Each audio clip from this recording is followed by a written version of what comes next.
in. All right, we're going to go ahead and get class going. We're going to set up the prayers. Oh, get a little feedback. As always, if there's any questions outside of the reading, we can do the questions after class. We'll do it like that. And questions during class, definitely. Yeah, they're too close. Turn his down a little bit. Test. There you go. Okay. All right. So let's set up these prayers.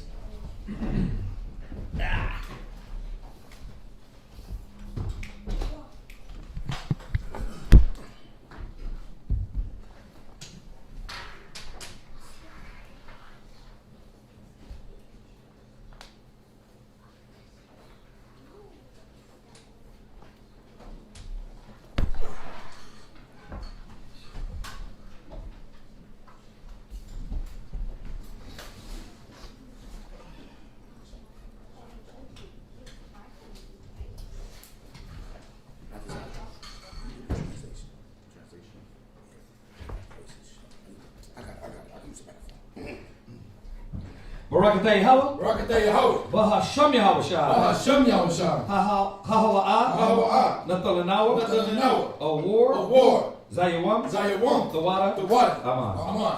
Bless you, Yahweh, in the name of Yahweh Shah, that gives to us the light this day. Thanks so be it. And the light represents the knowledge, wisdom, and understanding of the Most High. You can find that in the book of Matthew chapter 5, verse 16. Okay, so Barak is blessed. Atha is you. You know the Most High's name, Yahweh. Bahasham, Ba is in. Ha is the. Sham is Yahweh Shai. Is name. Yahweh Shai, which we know is, they know him as Jesus Christ, right? Ha-ha-wa-ah. That means that. Ha-ha-wa-ah is that. Nathan is to give.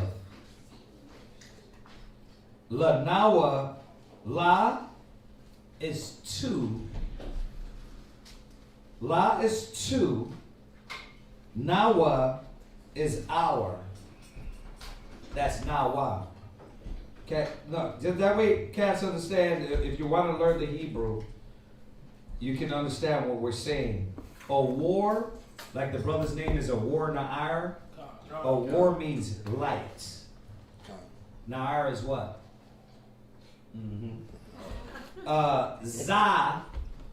Za is this.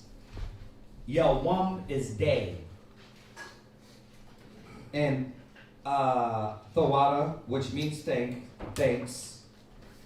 Aman, right? So that's what we just said. I'm not going to do that on all of them, but I'm just letting you know what we're saying. Barakatay Yahweh. Barakatay Yahweh. Bahasham Yahweh Shah. Bahasham Yahweh Shah. Hahawa'a. Hahawa'a. Nathalanawa. Rayach.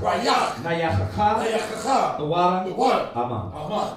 Bless you, Yahweh, in the name of Yahweh Shah, that gives us the sweet savor. Thanks so be it. Right. And then sweet is Rayach.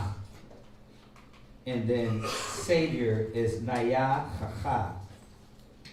And our prayers represent the sweet Savior going up to the Most High. You can find that in the book of Psalm chapter 141, verse 1 and 2.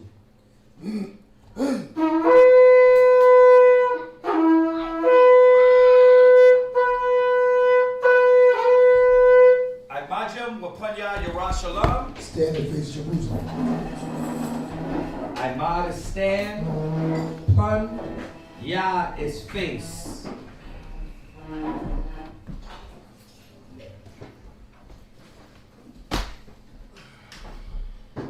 Barakatay Yahweh. Barakatay Yahweh. Bahasham Yahweh Shah. Bahasham Yahweh Shah. Hahawa'a. Hahawa'a. Nathalanawa. Hashabah. Bashalam. The water. Aman.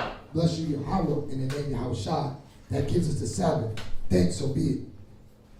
This is Psalms 121. Anasha. Ayenyam Ya. Au. Haharyam. Na'aya. Yabawa'a. Isaiah, Yabawa'a, Mayahawa, Sha'aisha, Shemayim, Wa'aratiza, La'a, Yanatan, Lamawat, Ragoya, Yala'a, Nawam, Shashawamor, Yasha'ala, Yahweh, Shemoria, Yahweh, Kazalia, Ayo, Yamim Yaya, Hashamash, Yala'a, Hakaya, Bayawam, Wala'a, Halabana, Balayala, Yahweh, Yashamoria, Makob, Rai, Yashamor, Napasha, Yahweh, Yashamor, Kawalakia, Wabawa'aya, Ma'aitan, Wa'ai, Iwalam, Aman. This is Psalms 121. I will lift up my eyes unto the hills, from which cometh my help. My help cometh from the Most High, which made heaven and earth. He will not suffer thy foot to be moved. He that keepeth thee will not slumber. Behold, he that keepeth Yasharallah shall neither slumber nor sleep. The Most High is thy keeper. The Most High is thy shade upon thy right hand. The sun shall not smite thee by day, nor the moon by night. The Most High shall preserve thee from all evil. He shall preserve thy soul. The Most High shall preserve thy going out and thy coming in from this time forth and even forevermore. Amen. Amen. Shammai, Yasharallah, Yahweh,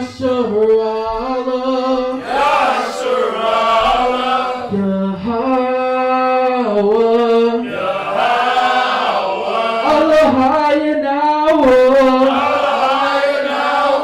Yahweh,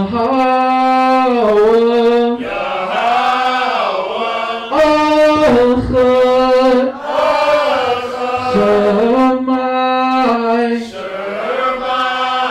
Yasharallah, Yahweh, Allahayanawa, Yahweh,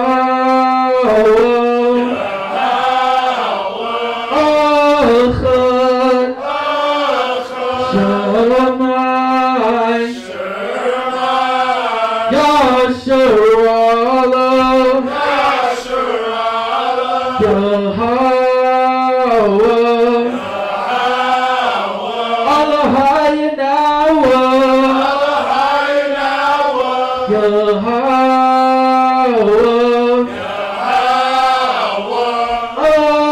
Achad. The book of Mark, chapter 12, verse 29. And Yahushua answered him, the first of all the commandments is, hear, O Yasharallah, the Most High, our power is one Lord. All right. This is the Our Father's prayer in Hebrew. We'll say it in English. Abanawa, Shabbat Shemayim, Kodash, Haya, Shamka, Yahweh, Malakwavka, Haba'ah, Ratazaka, Haya, Aisha, Ba'arataza, Kawa, Bashamayim, Natananawa, Lacham, Ko, Yawam, Basalachna, Kawawathna, Kasalachna, Kabwath Yanawa, Wala'a, Kabayanawa, Panasaya 1, Abo, Awashayna, Mayan, Rai, Kaya, Laka, Kamalakwa, Waha'ala, Wahatapa'ara, I will love you. Amen. This is Matthew chapter 6, verse 9. After this manner, therefore, pray ye, Our Father, which art in heaven, hallowed be thy name. Thy kingdom come. Thy will be done in earth as it is in heaven. Give us this day our daily bread. And forgive us our debts as we forgive our debtors. And lead us not into temptation, but deliver us from evil. For thine is the kingdom, and the power, and the glory, forever. Amen. Amen. Ha'ashara, Ha'ashara, Natazawa. Natazawa. The Ten Commandments. Number 1. La'a. La'a. Yahaya. Yahaya. Laka. Laka. Alahaya. Alahaya. Akari. Akari. Alpanya. Alpanya. Thou shalt have no other powers before me. Number 2. La'a. La'a. Aisha. Aisha. Laka. Laka. So. So. Wala'a. Wala'a. Ta'ibadam. Ta'ibadam. Thou shalt not make unto thee any graven image, nor serve them. Number 3. La'a. La'a. Talakwaka. Talakwaka. Shum. Shum. Yahweh. Yahweh. Bashawa. Bashawa. Thou shalt not take the name of the Most High, thy power, in vain. Number 4. Zakar. Zakar. Hayawam. Hayawam. Hashabat. Hashabat. Lakodashwa. Lakodashwa. Remember the Sabbath day to keep it holy. Number 5. Kabad. Kabad. Abakar. Abakar. Wa'amakar. Wa'amakar. Honor thy father and thy mother. Number 6. La'a. La'a. Tatazarah. Tazarah. Thou shalt not murder. Number 7. La'a. La'a. Tana'a. Tana'a. Thou shalt not commit adultery. Number 8. La'a. La'a. Tagana. Tagana. Thou shalt not steal.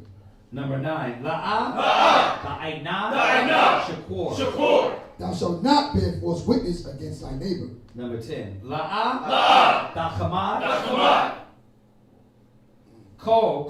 Asherah. Asherah. Laraika. Laraika. Thou shalt not covet anything that is thy neighbor's. S.O.W, which means to be seated.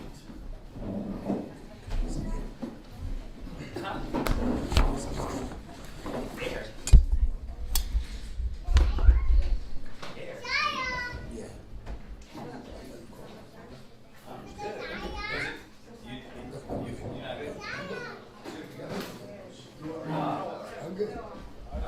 All right. What time is it? What time? 1:38. Yeah, come on.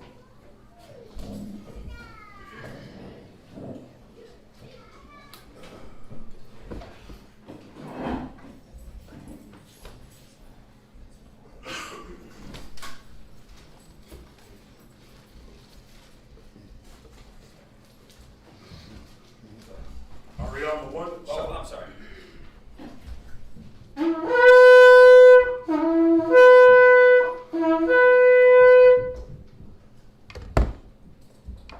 Ariana 1. Shabbat Yeshua. Yahweh. Bun. Yasharawa. Ariama 1, sorry. Ariama 1, Shabashah, Yahudah, Banyashala. Maju. Right? Yahweh Shemi Osama the That's why I laugh. It's like, you're like, all right, bro. I wanted to make sure I listened to you. Come on, bro. I knew you was going to do that. All right, we are reading, y'all, which is going to be a fast reading. It's not a lot of verses in these chapters. And it's really not a lot super precepts we're going to be going over. This is basics. So we're reading Genesis 15, 16, and 17. All right. The first reader is going to read Genesis 15 verse 1 down to verse 9. Genesis chapter 15 verse 1 down to verse 9. No, I think we're in the picture. Yeah, We're good. We're actually good. Zach's not going to be in there. No. Oh, wait. Yeah. Oh, yeah, he is in there. Okay. Yeah, so we're good. It don't look too weird. You can slide over just a nick. All right. Go ahead.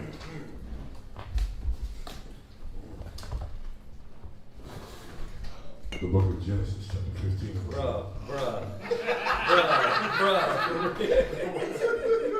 Bruh, come on. All right, now stop playing. All right? Go ahead. Come on, let's get it. Oh, man. Your throat? The mic got your throat today, huh? Go ahead. The book of Genesis, chapter 15 and verse 1. And these things are the words. The Lord came unto Abraham in a vision, saying, Fear not, Abram, I am thy shield, and thy exceeding great reward. And Abram said, Lord God, what wilt thou give me, seeing I go childless? And the steward... That's how you know he was a black man too, right? You get a vision and the first thing you ask is what I'm going to get. It's like, what would you give me? But it shows, man, that like if you look at the language of how we talk, now it hasn't changed. I mean, it's changed because of defilement. But when you look at the custom of how we are, and the Most High being in our spirit, I know we talked about the Most High, we denying that spirit, but the Most High is still in the nation of Israel. We just reject it as a nation. Go ahead. Verse 2. And Abram said, Lord God, what wilt thou give me, seeing I go childless? And the steward of my house is his Eleazar of Damascus. Verse 3. And Abram said, Behold, to me thou hast given no seed, and lo, one born in my house is mine heir. Right, so the Bible is showing us that Abraham knew this. Check this out. That seed, children, lineage was given, that blessing was given of the Most High. So the Most High blesses the womb. Go to that, I like these two scriptures right here. Psalms 127 and then Psalms 113 and 9. Psalms 127 and 3. Con. Go ahead. Psalm chapter 127 and verse 3. Uh-huh. Lo, children are an heritage of the Most High, Uh-huh. and the fruit of the womb is his reward. Yeah, the fruit of his womb is his reward. Right? So it's a blessing from the Father. Now, what we do with that blessing is a whole nother thing, because the Most High tells you about a wicked generation. Con. Right? You can not train them up and they be an evil generation. Go ahead. Jump from the Psalms 113 and 9. Con. Go ahead. Psalms chapter 113 and verse 9. Uh-huh. He maketh the barren woman to keep house. Yeah, he maketh the barren woman to keep house. So that's what we're gonna see in this story. The barren woman, or who you think is barren, to keep house, right? Meaning what? To bear children. Go ahead. And to be a joyful mother of children. Right. See? A joyful mother. The Most High deals with a joyful mother. I know that's a whole different topic, but as we go into this, it's going to expound a little bit more, because they don't have any kids right now. Go ahead. God. All right, that's it on that. Jump back. Genesis chapter 15 and verse 4. Uh-huh. And behold, the word of the Lord came unto him, saying, This shall not be thine heir, but he that shall come forth out of thy own bowels. Right. It's just these little points in the scriptures that, like, people that don't read the Bible, they're never gonna get it. That men produce the seed. And the seed and the ancestry and the lineage comes from the man, right? Out of his bowels, right? It's not even talking about a woman yet. Because we knew our tradition from way back that it was out of the bowels of man. There's another one that precepts this. You know what? Go to, it's in the New Testament. Check this out.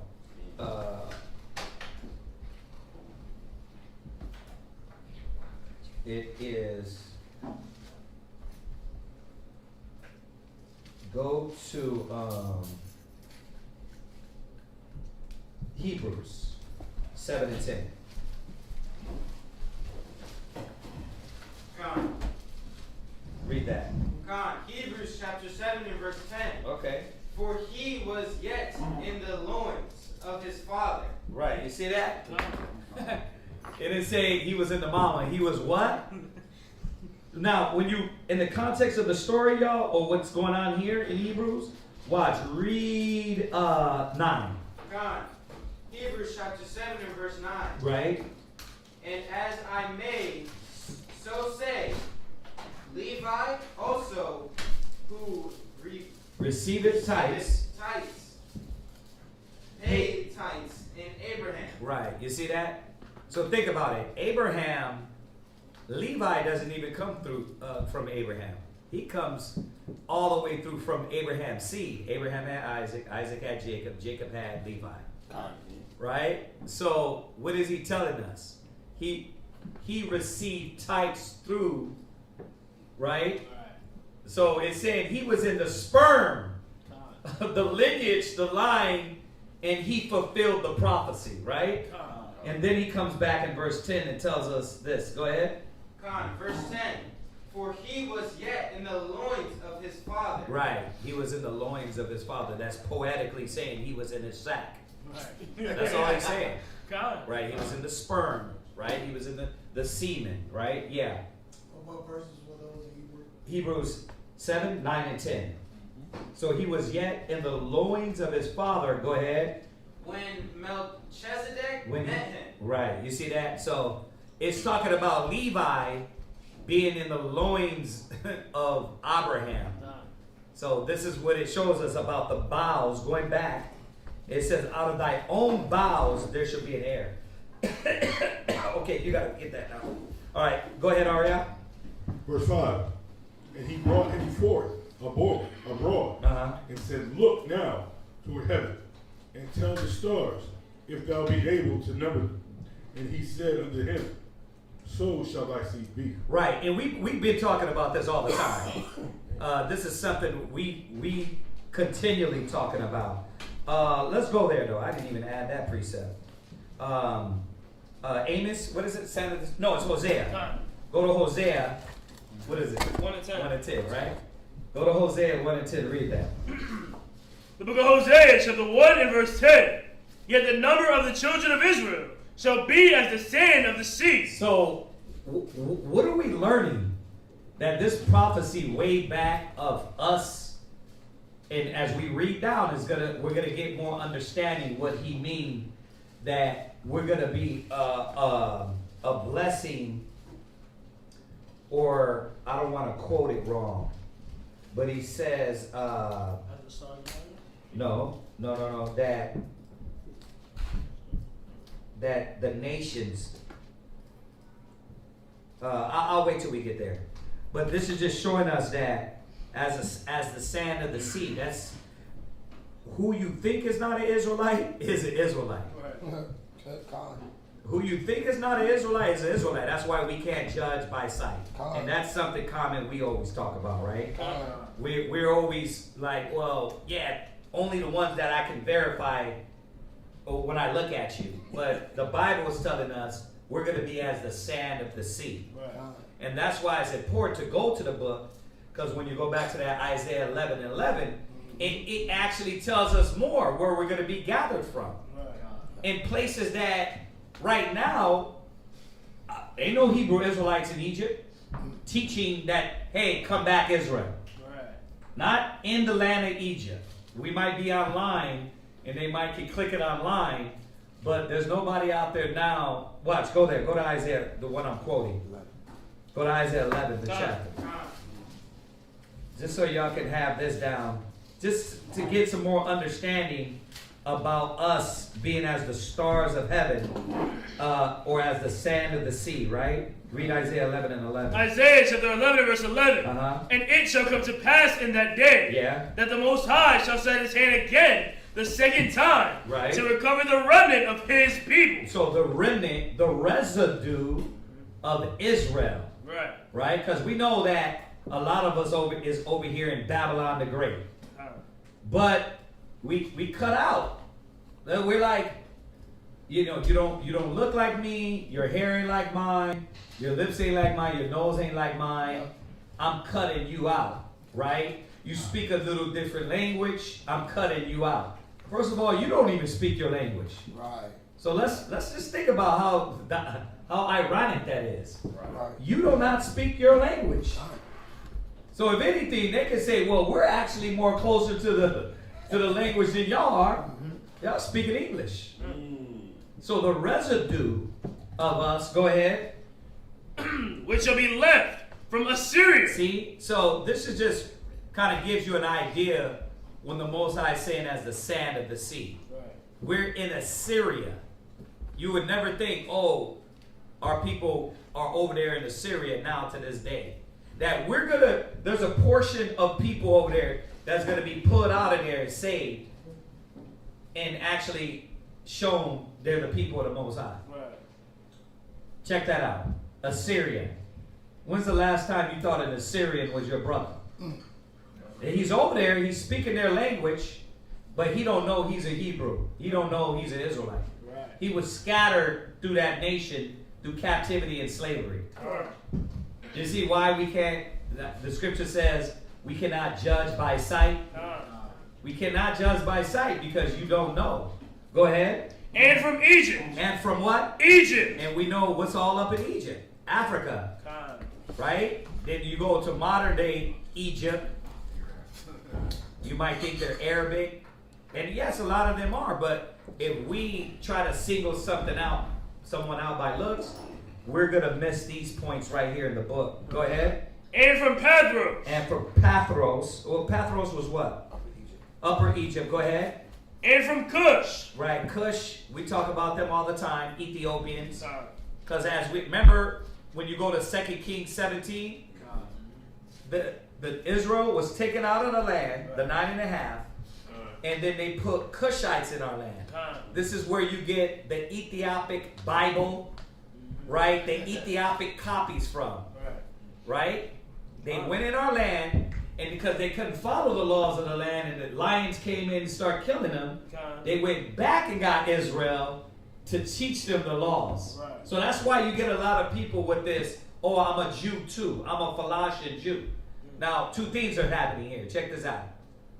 You got fake Ethiopians saying they're the Jew, and they're not, but then it's telling us you got some of our people still scattered among them, and they are Jews. How confusing is that? Why? Because you can't judge by, oh, I'm looking at you and saying, you know what, your head is big as hell. You know, or you know how Israel likes to clown, right? It's like, oh, you funny looking, so you don't got no black, and you got just something else. You can't do that. Right. Those scriptures is showing us where we were. Go ahead. And from Elam. And from Elam, right? Who is it over there in East India that the brothers are teaching? The Dilets. The Dilets. Untouchable. Yeah. Right? Yeah. You got these brothers that are being taught East Indians. Mm-hmm. And what? What happens when you, bro, every time an East Indian start talking, I'm thinking scammer. They call me, bro, I'm like, this is a scammer, bro. You ain't Israel. You're a heathen, but that's not the right mind. We gotta rethink ourselves and say, okay, this might be a brother, this might be an Israelite on the phone. Right. That's why it's our job to be a light to the world, because whoever we deal with, a lot of our people are going to wake up, and a lot of these cats are. The brothers that are being taught in East India, they tell you we're Israelites, but they got the accent. That's crazy. It's crazy, but you can't deny it when it's in the book. The Most High says Israel is going to be gathered, the residue of us. This is what it means, the stars of heaven, the sand of the sea. Go ahead. And from Shinar. And from Shinar, which is modern day Iraq. Check that out. Right? Go ahead. And from Hamath. And from Hamath. Right? You think of Hamath, who you thinking of? Oh, yeah. You thinking of terrorists. Right? But this is Syria. Hamath, the land is Syria. Right. So now you got Assyria, then you got Syria. Right. Don't get them twisted. Don't get them mixed up. Right. So you got Assyria and Syrians. Check that out. Right. So we all mingled up. Mm-hmm. Your mom is what? Oh, Judah and Ephraim, but she mainly her daddy Judah. She mainly look Ephraim. Right. So now you got a little different look. My dad is Gad or Reuben, and my mom's Puerto Rican too. So now we got a different look, right? And then y'all got some what in y'all family? Man, our dad's mom is Korean. See? So now you got that look. You got cheeky eyes or something. Right? You see why you can't just judge by sight? You don't know what's going on, and you already jump to conclusions. You can run your own people away. Right? Mm-hmm. So now think about this. The brother comes to class, or let's do it like this. This will make a little more sense. The sister comes to class, but the child's father is of a nation. How do you maneuver that? You can't, what you gonna tell her? Cast out your child? No, you're gonna treat her as she is an Israelite and that child as her son. You're going to deal with them. See, it's these dynamics that Israelites don't know how to deal with. So now you're moving in a weird spirit when you're supposed to just deal with them as brother. Right? You're a light to the world. This is what it means as we go down. Our seed is going to be blessed among the nations. Right? Because it's us being mingled among the nations and we're the light of the world. We supposed to be the difference in the nations though. Not, oh, now we conform to the nations. That's the problem. There's no difference between them and us because we're not trying to be the light, the chosen. All right, so, yeah, y'all get that. I just wanted to show you how the sand of the sea, the stars of heaven, how biblically, right, the Most High goes through and shows us we're going to be as the sand of the sea. We're mingled among all these nations. One more. Go to Revelations. The brother CJ just said, I didn't know that about the Ethiopians. Yeah, bro. But read that Isaiah 11:11 again. He said he's going to save a lot of brothers and sisters out of these lands. So not only the Ethiopians, but just think about that. That's a hard pill to swallow for a lot of brothers. Revelations, go to Revelations, the 7th chapter. We miss these things, man, and then we look like we don't know what the hell we're talking about when we deal with our people and we deal with the nations, and we think that every nation and every people we deal with, they need to be approached or dealt with beastly. We supposed to be a light to the world. We supposed to be, if it says make ye friends of the mammon, that shows you right there that what? There's going to be worldly, like if Elon Musk was your buddy. You know what I mean? Yeah, you're not sitting over there doing the foul things he's doing, but you definitely keeping him in that phone number. Hey, how you doing? How's everything going, man? I ain't seen you in a while. Right? Open this door for me. I was wondering, could you unlock this door for me?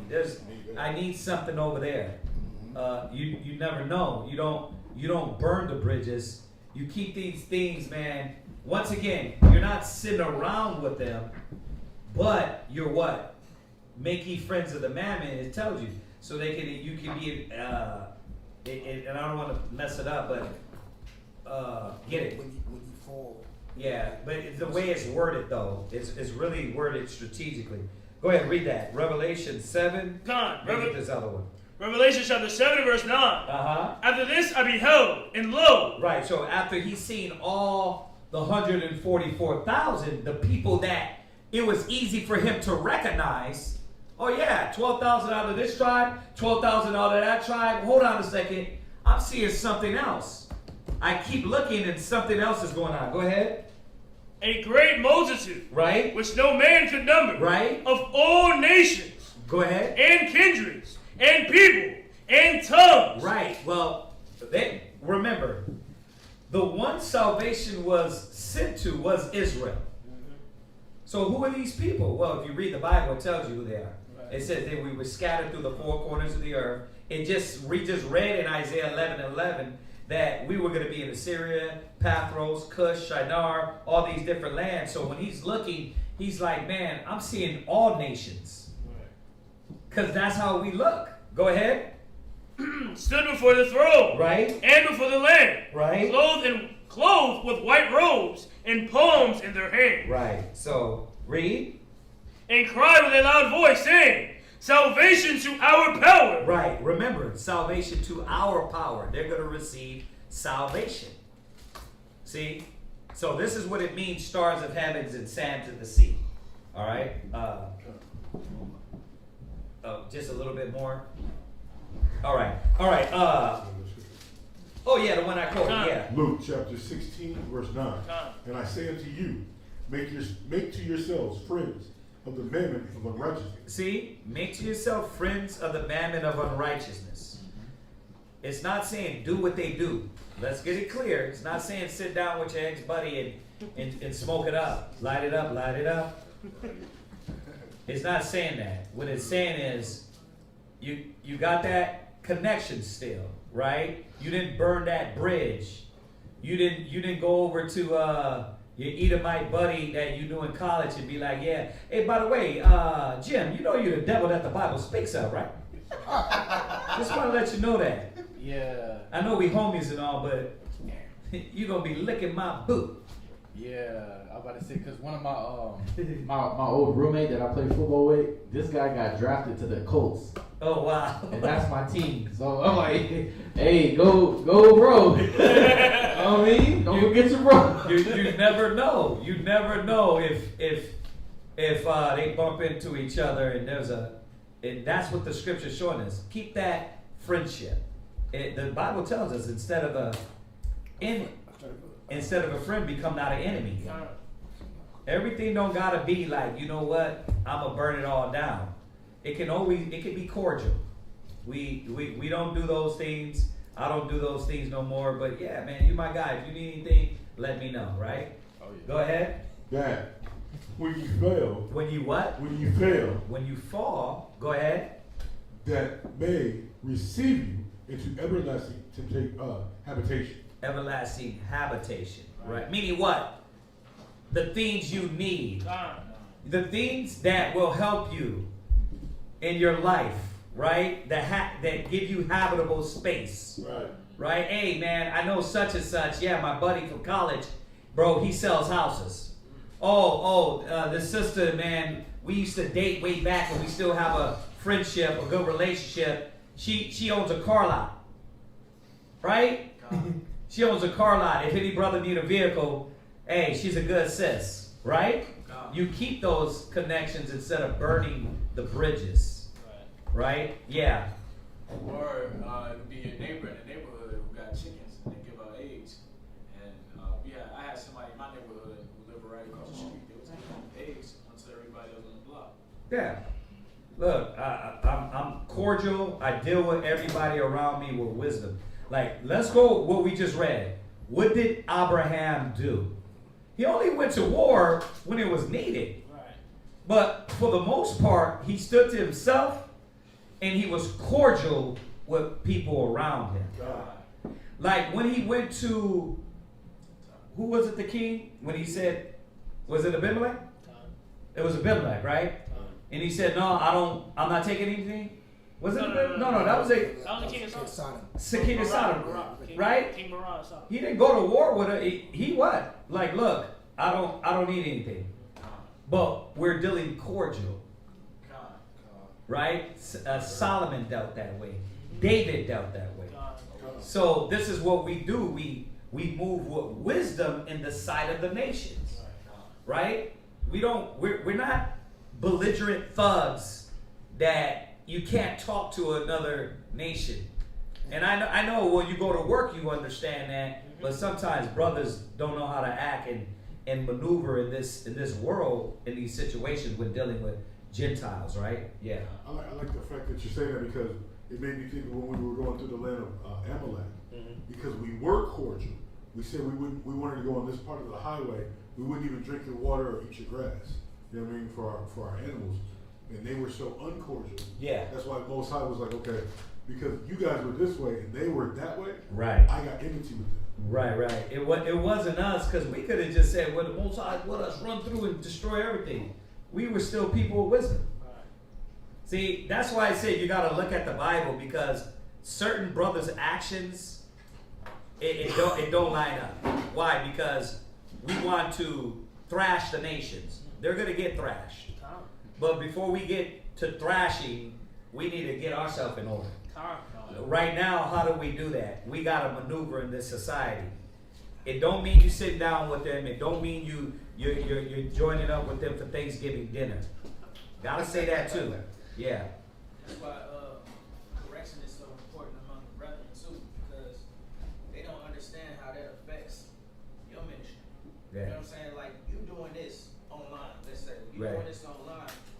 I'm right out here street teaching, and you don't see how what you're doing online is affecting everything that's this happening right within this area here. Yeah. So it's important, like, that we actually correct each other at times. Like, I know I spoke to one guy one time about some detailed history that he didn't know, and I'm like, do you know this here? And he was like, man, I didn't know that. Like, but in his mind, he was saying it's not true. But I was like, just study and then come holler at me. 2 weeks later, he came to me. He was like, man, you was right, man. I sent him images and everything. I was like, man, I studied this stuff. So I sent them images and everything. But that's why it's so important for us to be transparent with each other and being bold and courageous with one another as well. Yeah. Like, and correcting each other, because that's a part of love too. Yeah, I wish it was that easy. Israel don't want to hear you, bro. It ain't supposed to be easy. Yeah, you're right though. You've been sitting around us. You know we believe that to the most, that brothers gotta be that. But you get too many hard-headed ass Israelites that always want to argue every damn thing. Yeah. But yeah, you're right on point with that. Straight up. All right. So I wanted to bring out this point on the sea, the sand of the sea, the stars of heaven, and understand what the Most High was doing. Why they tell us, I'm not gonna jump ahead. Let's go back, because I keep jumping to that point and we're not there yet. Go ahead, jump back. Let's read. Genesis chapter 15. Genesis chapter 15 and verse 6. Mm-hmm. And he believed in the Lord, and he counted it to him for righteousness. Uh-huh. And he said unto him, I am the Lord that brought thee out of Ur of the Chaldeans. He believed the Lord, and the Most High counted it to him as righteousness. Right? Remember, you're getting this in a vision, a dream. Right? And yes, probably that connection with the Father was way more potent because Abraham was in the spirit. Right? But he could have rejected it. But his character and what he stood on, he knew this was the Father. And he was going to be faithful to that. Right? Go ahead. And he said unto him, I am the Lord that brought thee out of Ur of the Chaldeans to give thee this land to inherit it. Verse 8. And he said, Lord God, whereby shall I know that I shall inherit it? I like that. Because it hasn't even happened yet. But he's still moving on faith, but we didn't get that land until all the way until hundreds of years later. Right. Yeah. Verse 9. And he said unto him, take me an heifer of 3 years old, and a she-goat of 3 years old, and a ram of 3 years old, and a turtle dove, and a young pigeon. That's it. Next, brother. Yeah, it's 21 verses. It's going to be quick. It's not horrible. I know you want more, but that's just the read. Let me get somebody else.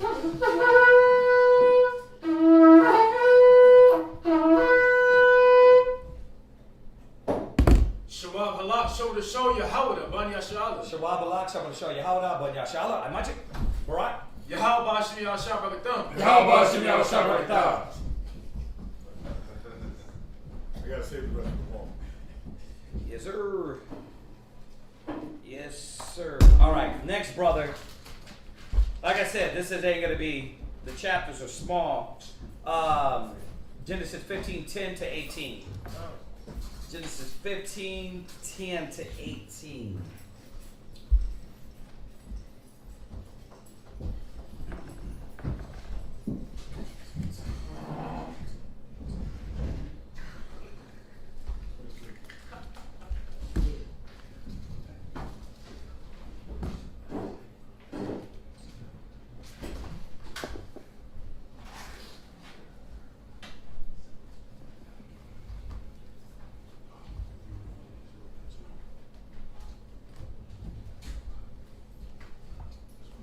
Genesis chapter 15 and verse 10.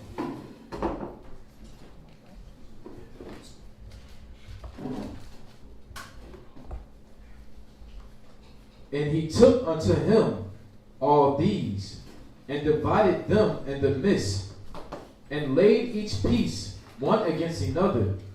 but the birds divided he not. Verse 11. On another note, this is why you see, yes, the sacrifice of animals always goes back to your wealth, giving up your wealth. It was never supposed to be about the animals. It's about what you're giving up. That's why the Most High removed away from us sacrifice of animals, because it wasn't going to bring us to the point of the law, what was needed in the spirit. That's why Paul really goes into that in Hebrews. Like, that sacrifice had to be done away with, the sacrifice of animals. Because look at it. It's like, okay, you're giving up these animals, but if we're not spiritual, we're just thinking of animals. He was giving up wealth. He was giving up his riches. He was giving up things that cost. That's right. And if you, nowadays, let's think about it. It's not animals. What cost you? And what would you give up for the Most High? So you got to look at it like that. Yeah, or else you're just going to be in that Old Testament veil mentality, right? Like we were reading about the other day. Go ahead. Verse 11. And when the fowls came down upon the carcasses, Abram drove them away. Verse 12. And when the sun was going down, a deep sleep fell upon Abram, and lo, an horror of great darkness fell upon him. Verse 13. And he said unto Abram. Now, remember, this goes back to Job 33, where the Most High said, in a dream, in a vision, right? The Most High will seal your instructions in your sleep. This is exactly what he's talking about. You see this from Abraham. You see it to Jacob. You see it to Isaac. You see all these spiritual men. They were hit with visions and dreams, right? And we know the scriptures tell you what is a vision and what is a dream, right? Go ahead. And he said unto Abram, know of surety that thy seed shall be a stranger in a land that is not theirs, and shall serve them, and they shall afflict them 400 years. And also that nation whom they shall serve will I judge, and afterward shall they come out with great substance. And thou shalt go to thy fathers in peace.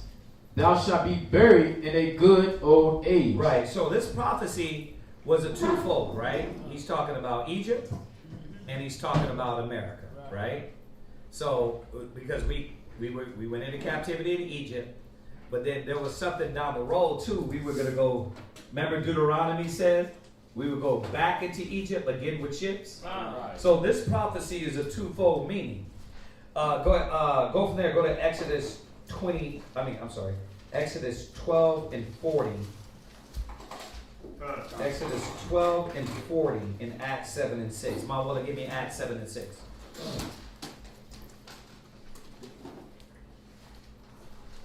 Go ahead. Exodus chapter 12, verse 40.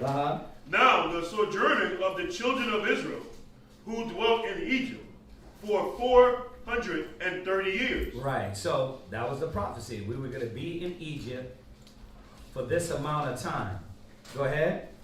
And it came to pass at the end of the 430 years, even the self-same day, it came to pass that all the hosts of the Most High went out from the land of Egypt. Right, so that was the prophecy of Egypt, and it's the prophecy of what the Most High is going to do here in America.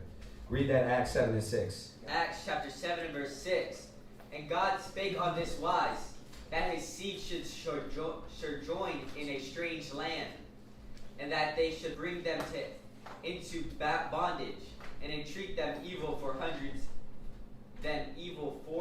years. Right, read it again. Acts 7 and verse 6. And God spake on this wise, that his seed should sojourn in a strange land, and that they should bring them into bondage, and entreat them evil 400 years. Go ahead. And the nation to whom they shall be in bondage will I judge, said God, and after that shall they come forth and serve me in this place. Right. So just the prophecy, just precepts, which I know y'all know, but now you got a little precepts knowing that it's talking about Egypt, and it's talking about when you go into the Deuteronomy, which we go into, y'all know that, that we were going to be brought back into Egypt again with ships. Right. And we were going into captivity under them. Go ahead, jump back. Yeah.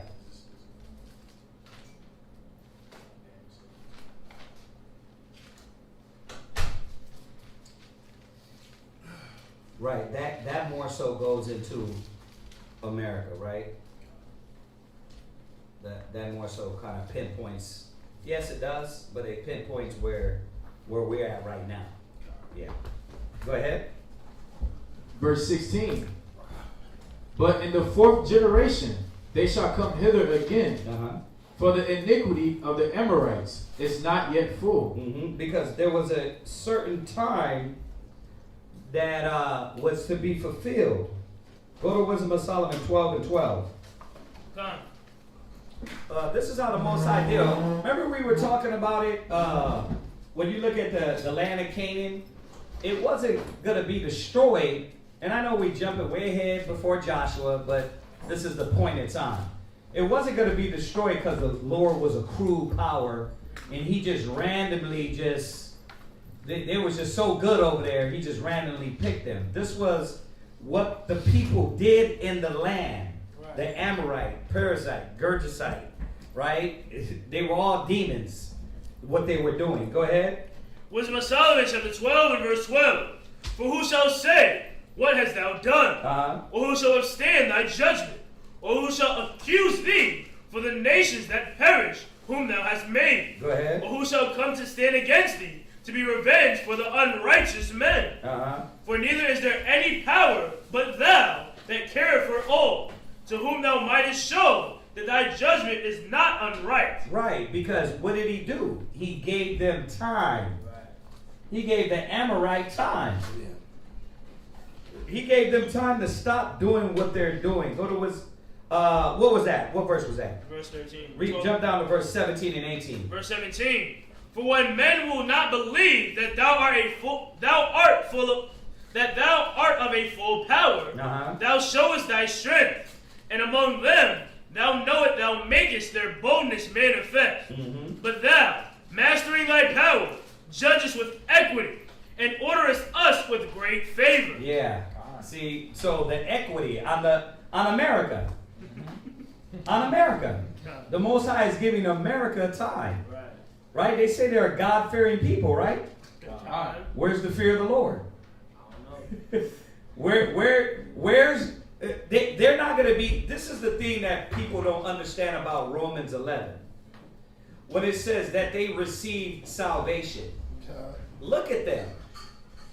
If they haven't received our Bible, the riches, they even stole the identity.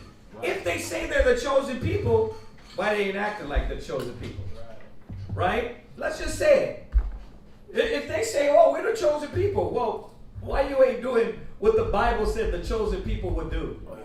See, you failed at that point. You're not the chosen people, nor are you doing the works of the righteous. So you failing there. America comes back and says, well, we're a God-fearing people. Well, where are the laws of God in this land? Right. So the Most High is giving a time for them to be filled up, right?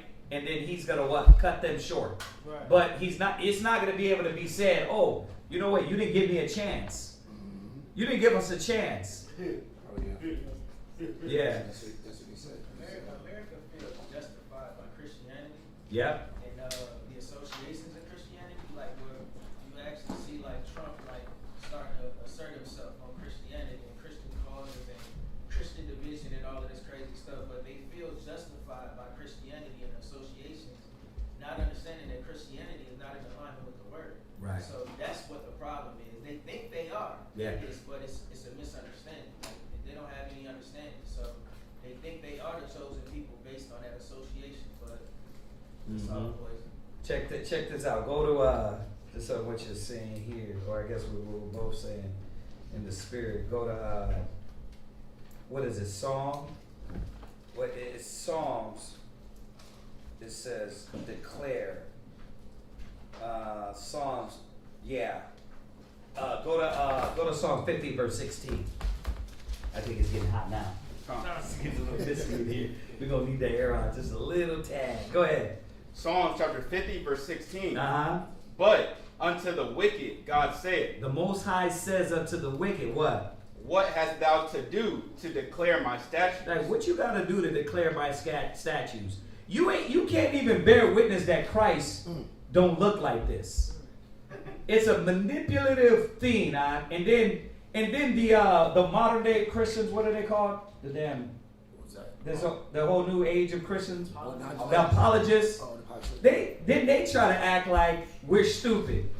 Like, so you can thousands of years tell lies on how Christ looked, but then when we assert that's not the truth, color doesn't matter. It's a manipulative game that try to keep us like, now y'all worried about it, we're not. But you got the picture in your house, you got it in your church, you got it online, you got all these false images, but color doesn't matter. And then when we assert the truth, we're the problem. What do they have to do to declare the commandments, the laws, the statutes? Nothing. Right. Bro, it ain't even, close your Bible, you don't know what the hell you're talking about. They don't got no rights to teach the word of the Most High because they are not the sons of God. Period. Yeah. Is that also the equivalent of them denying the Old Testament and pushing the New Testament? That too, yeah. Or vice versa. You got the ones that deny. You got the cats that deny the new and the go with the old, or deny the new and do away with the old. Yeah. Yeah, you got the so-called Jews in the midst of there. We don't believe in Christ. We know you don't believe. You don't got nothing to do. You don't got no power to declare the words of the Most High. Yeah. There's a difference between Jews and Jewish, correct? Yeah, of course. Jewish is the tabernacle of Satan. Yeah, exactly. The Most High is. So is that kind of like line drawn? Absolutely. Turkish people tell Israelis all the time, not Jews. Right. You just said it. They're the synagogue of Satan. Yeah, so what do you have to do? What does that have to do to declare my statutes? Go ahead. Or that thou shouldest take my covenant in thy mouth. Yeah, what do you got to do with this? Opening up your mouth to things that you do not know about. You do not care for truth or righteousness. They don't care for it. All these Christian apologists, they want to stand like the wickedness of America and these people, they get a pass. And because that's what Christianity is about. Looking past all the death, the bloodshed, the destruction, and the continual perpetuation of lies. Yeah. And they just get a what? You get an American pass. And they don't want to face that. That's why when we talk about slavery and punishment, they're like, no, we're gonna be sitting with you. We're gonna be sitting together in the kingdom. Yeah. Nah, not at all. Aharon. Yeah, I love this because the way I'm thinking about this Psalms 50 and 16 is put me in the mind of when God was talking to heaven and earth about the children He raised, He brought up, and nurtured, and guided, and gave His law, statutes, and commandment to, and they rebelled against Him. So you know how He said, when your fear come out, mock at you. Right. So he's I see this as a taunt. Yeah. I see this as a mock, like really, like yeah. Like I didn't even call you. Like where'd you come? Where'd you come from? Absolutely. Right. Watch. Read on. Come on. Verse 17. Seeing thou hatest instruction. Go ahead. And castest my words behind thee. Read. When thou sawest a thief, then thou contendest with him. Yeah, you all they do is promote corruption from nation to nation. Mm-hmm. That's why the Most High calls this nation the beast, right? Yeah, Aaron. Some of the things that I kind of bring up is like, where the Protestants, Christians murdered by a lot of Protestants, like in the 1700s. Like that religion was like trailblazing at the time in the West. I mean, you can't even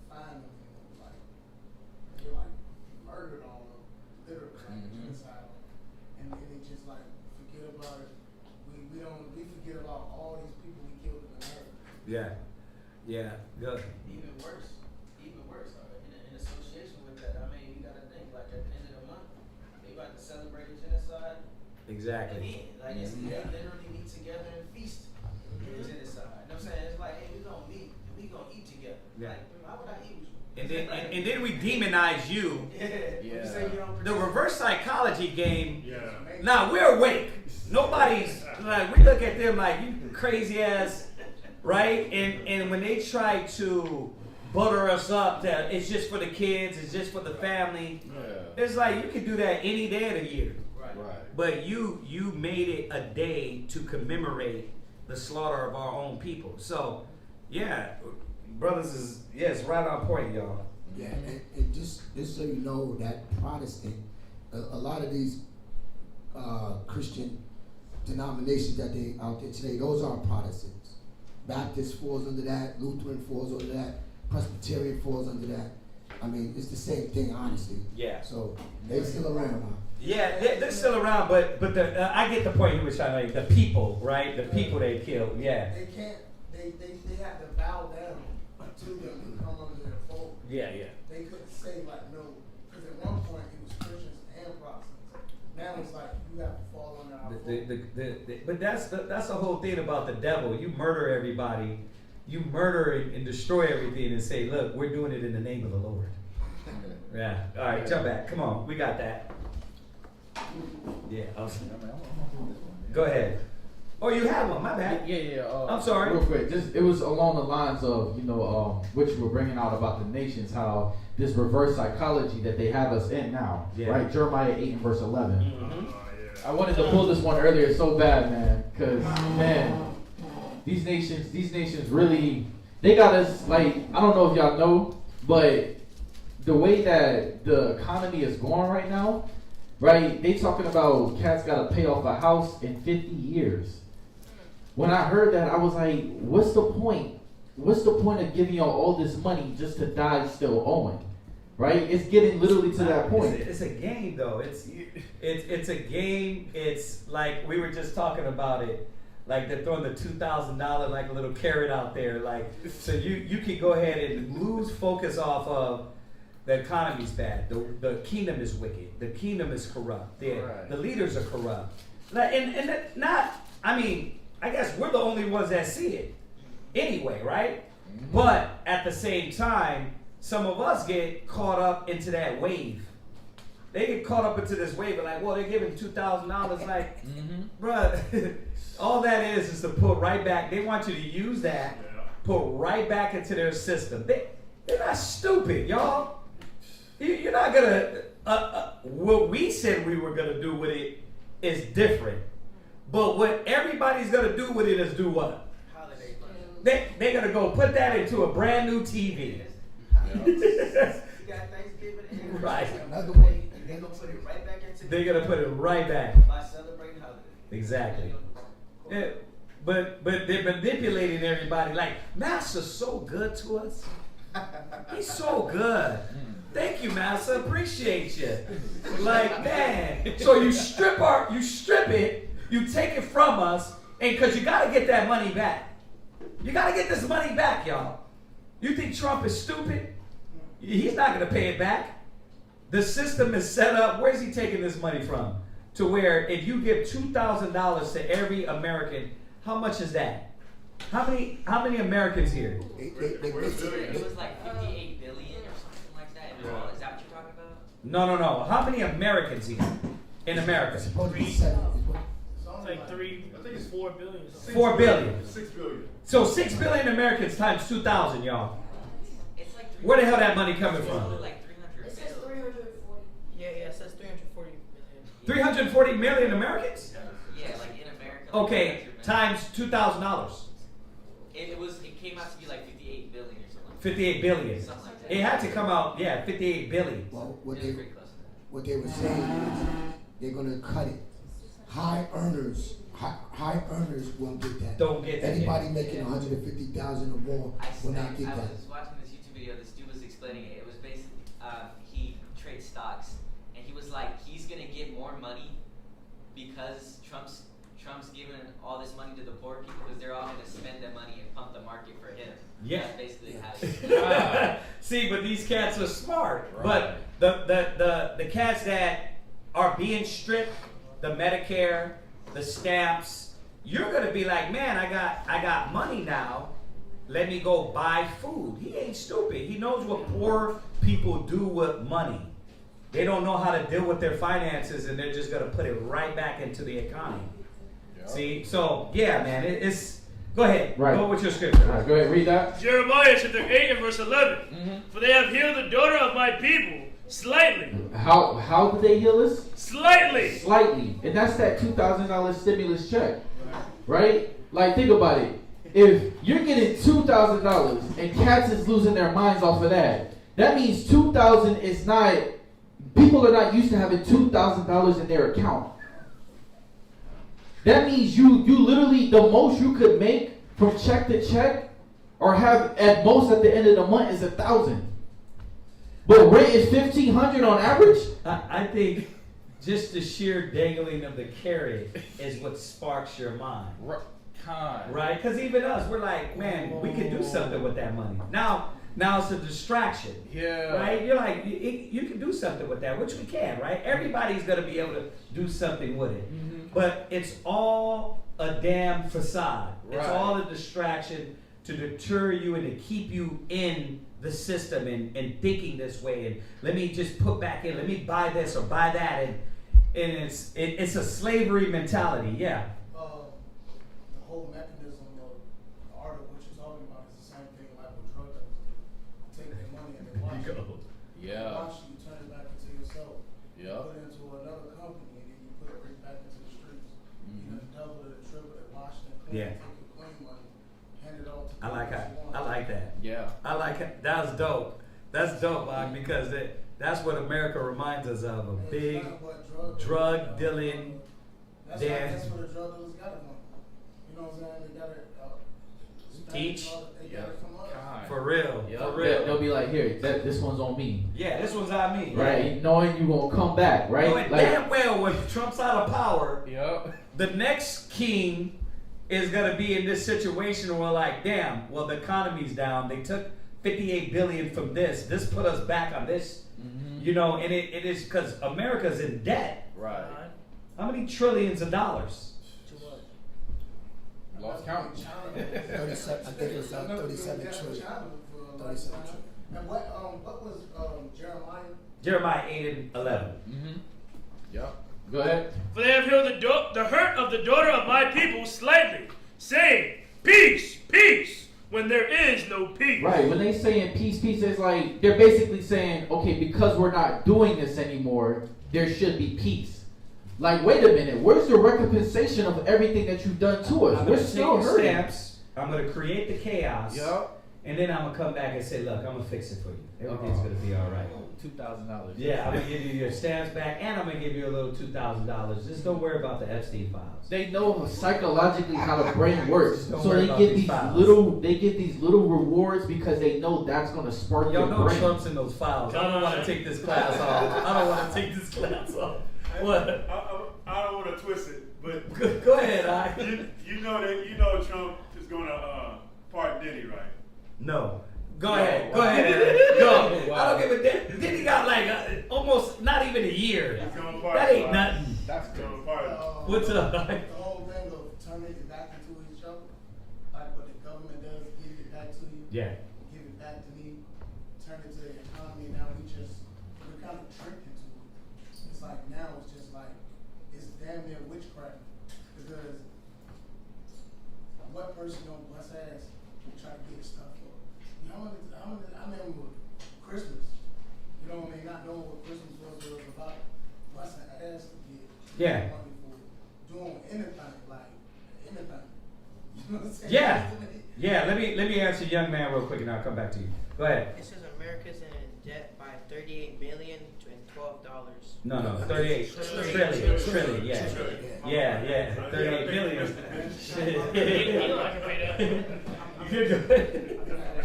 That explanation that Aaron just gave is the reason why, even though I don't value the institutions, I've decided to go into them to infiltrate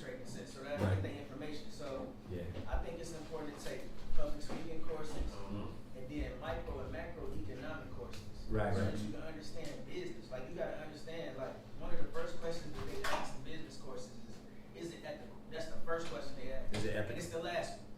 And it's always no. You know what I'm saying? It's like, no, it's not. Like, but do we move forward? And it's like, yeah. You know what I'm saying? Like, yeah, we move forward. Like, because it don't matter how you feel. It's not about your feelings. It's not about how it affects anybody. It's about the actual benefit. Like, how do we gain? And that's it.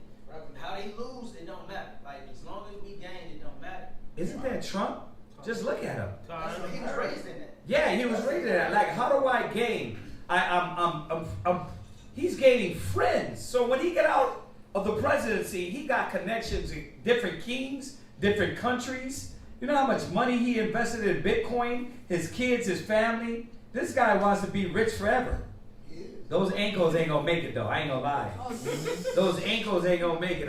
He's gonna drop. Yeah, hey, you heard of Biden? Where's he at? His ass is in a chamber breathing out of an air valve. What? Hold on, y'all. No, let's read. Let's do some reading, y'all. Come on. We can go at this all day. You finished? Yeah, that's it. All right, let's go back. Come on, y'all. Let me get one on that just with the current events. Go ahead. With the current events that we have to see, this is nothing new. Ecclesiastes 7:7. Yeah. Ecclesiastes 7:7.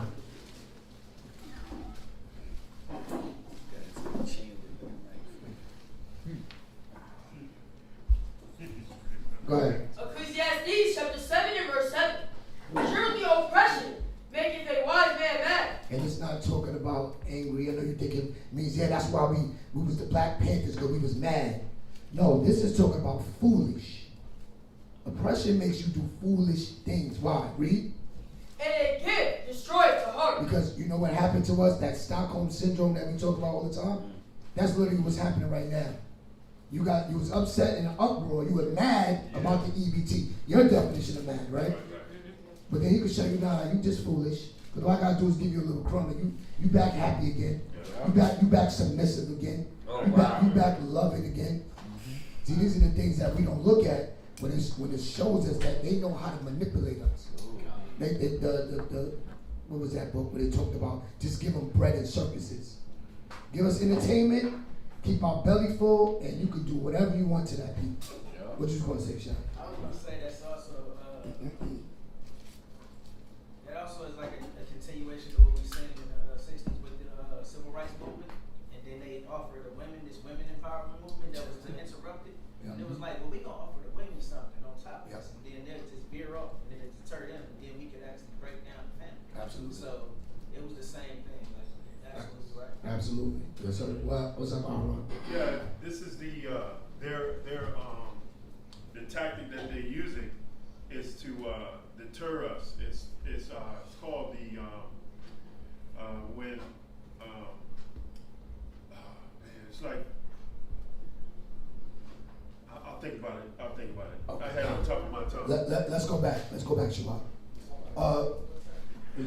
Quick. Yeah. Quick. It was just like how you were saying about the EBT. Like when they took it away, you could see everybody was distraught. But once they gave it back to everybody, you could tell like everyone was like in a happy meal, like, oh yeah, the grocery stores are now full. Everybody's like throwing stuff in their car, and like you're like, oh yeah, he did good. Right. When things were bad, it was all you could hear is like this president ain't nothing. But then all of a sudden, yeah, he's such a good president. So it's like you kept hearing mixed reviews. Like one time he's good, the next he's like horrible. So it's like That's why I say you're gonna take us down the road. Now we gotta let Aaron. Go ahead, Aaron. It ain't all the president's Congress too. Like the president's a puppet as well. So it's the mental of just throwing it on him. We blaming him, but it's a whole bunch of Congress that can't. That's why we got shut down and everything else. It had nothing to do with the president. Remember though, the Bible says the beast. The beast is the whole. It's the whole government. It's the whole thing. Yeah, definitely. The president's a puppet just like us. Yeah. Do you think it's an attempt like this in the explanation that was given by the young lady? Yeah. Like, do you think it's an attempt on like kind of interrupting your discipline as well? Because if they take your EBT and then give it back to you, this is what's gonna happen. You're gonna overspend because you think you're gonna lose it again. So it's like, hey, I'm gonna go out and I'm gonna overbuy. I'm gonna buy everything because just in case he cut this off again. So then you lose discipline. Yeah. I believe that. You know why? Because it's a social experiment. What they're doing to the people. Like Trump is testing all the waters in different angles. He's testing Venezuela and how America will act and fill out if he, like, think about it. Y'all, I don't know if y'all watch the news, but all those ships over there in Venezuela, it's literally, bro, like finna be World War III. It looks like that. They got a whole strike group down there. Yep. I'll work with them. Oh, right. So you know that what they're doing. They tell, hey, I'm gonna go out to Venezuela. I'm like, right. For what? And then they tell me, like, because sometimes, like, I don't even gotta watch the news. Yeah. You're around that. You're around a lot of military cats. So Yeah. telling me, I'm like, man, what y'all going out there for? And when they say it, I be like, man, come on, man. Like, Yeah. But see, that's Trump tempting the waters. It's like what you're saying. It's like he's testing everything on every level. Okay, if we send National Guards to the city, let me see how people going to act. Remember 10, 15 years back, it was about, oh, they're building tents and they're gonna put the people in FEMA camps. What is he doing? He's like, you know what? I'm gonna circumvent all that. I'm gonna just send the National Guard out, and nobody's gonna say nothing about it. So while we're thinking, oh, all these tents are gonna pop up, he's like, no, I'm gonna send ICE out, and they're just gonna grab your ass out. I'm gonna send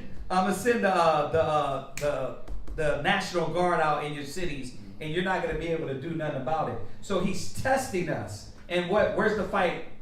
There's no fight. There's no fight. Nobody's gonna get up and do nothing. Right? Because what you gonna do? You gonna fight against them? You're gonna fight against the government? And that's what he's seeing, and everybody's being revealed. Nobody's doing jack. Right? And now we know what we're doing. We know what we're waiting on. Right. But let's think about this. Nobody's doing anything. I don't give a damn what group you are, what people you are. I don't care if you're the white nationalist, you ain't doing jack. I don't care if you're the Black Panther movement, you're not doing nothing. Right? Because go and send those ICE agents. Where's all the people fighting? You got random people fighting more than any so-called group. God. They're not doing nothing. Everybody's talking. That's why we don't talk about that. We don't say, oh, we're going to go get guns and that's going to change something, because that's not going to change anything anyway. Yeah, yeah. Napoleon and George Bush Senior did it before. Say that again. I didn't hear you. Napoleon, the art of war, to stall them out, to show a force. So if I send everybody at your front door, you see the massive ships. I already got different strategies to mess with your mind.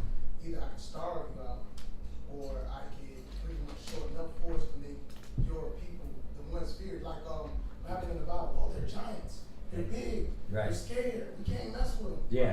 And then next thing you know, you just gotta take your time or submit to it. It's a scare tactic.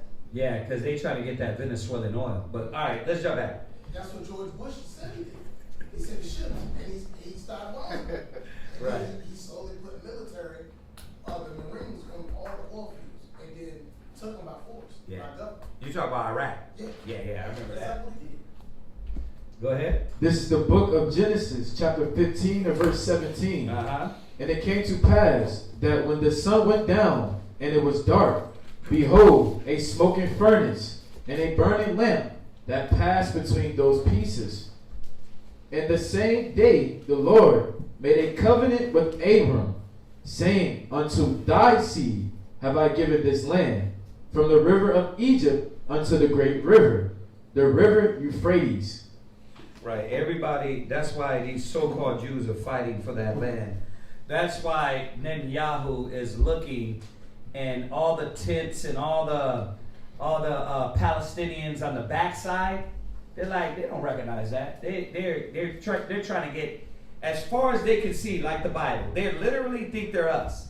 They're saying this is all our land, right? You got to hear these Israelis talks. I don't know if y'all watch the actual news. Like when they go into Israel and they talk to random Israelis, those people would be the little white girl telling you, no, this is our land. This is Israel's land. Yeah, and these are just random people. Like they believe that's all there. That's why they're doing that to the Palestinians. They're like, nah, everywhere you set up is our home. So because of this, they believe it. They believe it more than us. We're like, bro, my home is Brooklyn. my home is nothing. Right? Tidewater Park. Yeah. That's where I'm at. Like, you can have that land.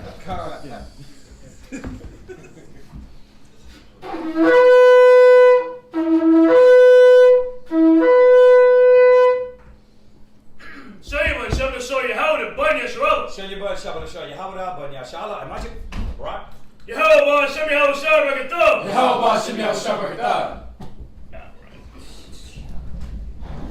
Yeah. So we're in the third reader. Third brother is going to continue Genesis chapter 15, verse 19, down to Genesis chapter 16, verse 6. Mm-hmm. Genesis chapter 15, verse 19, to Genesis chapter 16, verse 6.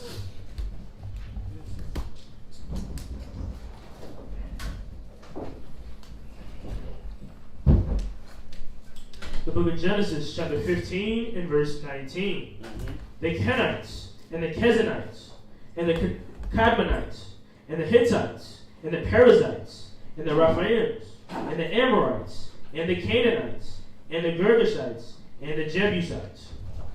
Chapter 16, and verse 1. Now Sarai, Abram's wife, bare him no children, and she had a handmaid, an Egyptian, whose name was Hagar. And Sarai said unto Abram, Behold now, the Most High hath restrained me from bearing. I pray thee, go in unto my maid. It was, back in these days, it was about the woman bringing seed to the husband, bringing honor to the house. When you go back into Samuel's wife, right? Mm-hmm. She was like, I want a child, right? I want to give honor to you.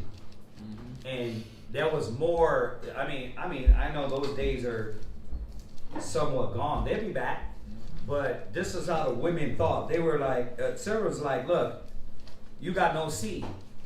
It ain't about you laying with this woman. It's about let's bring forth seed, right? And let me bring honor to you, to our lineage, to our house. Right. But think about this. That's a powerful mind.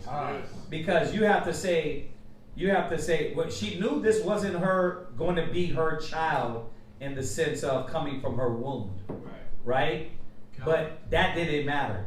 What mattered was, let me bring honor to our house, to you, husband, right? That's why it says, go back to one of our favorites, right? 1 Peter's? Is it calling him Lord? 1 Peter's 3? Yeah, read that. Y'all should know this like the back of your hand. Come on. Read 3 and 1. God, 1 Peter chapter 3 and verse 1. Likewise, ye wives, be in the subjection of your own. No, read it one more time. Read it again. Let's read it right. 1 Peter chapter 3 and verse 1. Likewise, ye wives, be in subjection to your own husband. Right. So now we're kind of seeing that much more what it means to be in subjection to your husband. See, it wasn't about her and her selfish idea of, you know what? So what you gonna put your pee-pee in her, right? you're gonna have sex with her. So it wasn't about that. She wasn't thinking on that level. Obviously, he was gonna do that, right? Do you think it was like The Handmaid's Tale? They held her down? Hell no, it wasn't. He was finna deal with this woman as a wife, which is laying with her. Right? That's how he was going to deal. Remember, Abraham was a righteous man. This was a righteous setup. So it wasn't him holding her down and then he forcing her. Right? No, they knew that this was going to be his. Now we know that the nations were more like concubines, right? But yet and still, he was going to lay with her, right? Now we know nobody needs concubines. Got to say this for the record. Gonna start. So concubines is in the Bible, yes.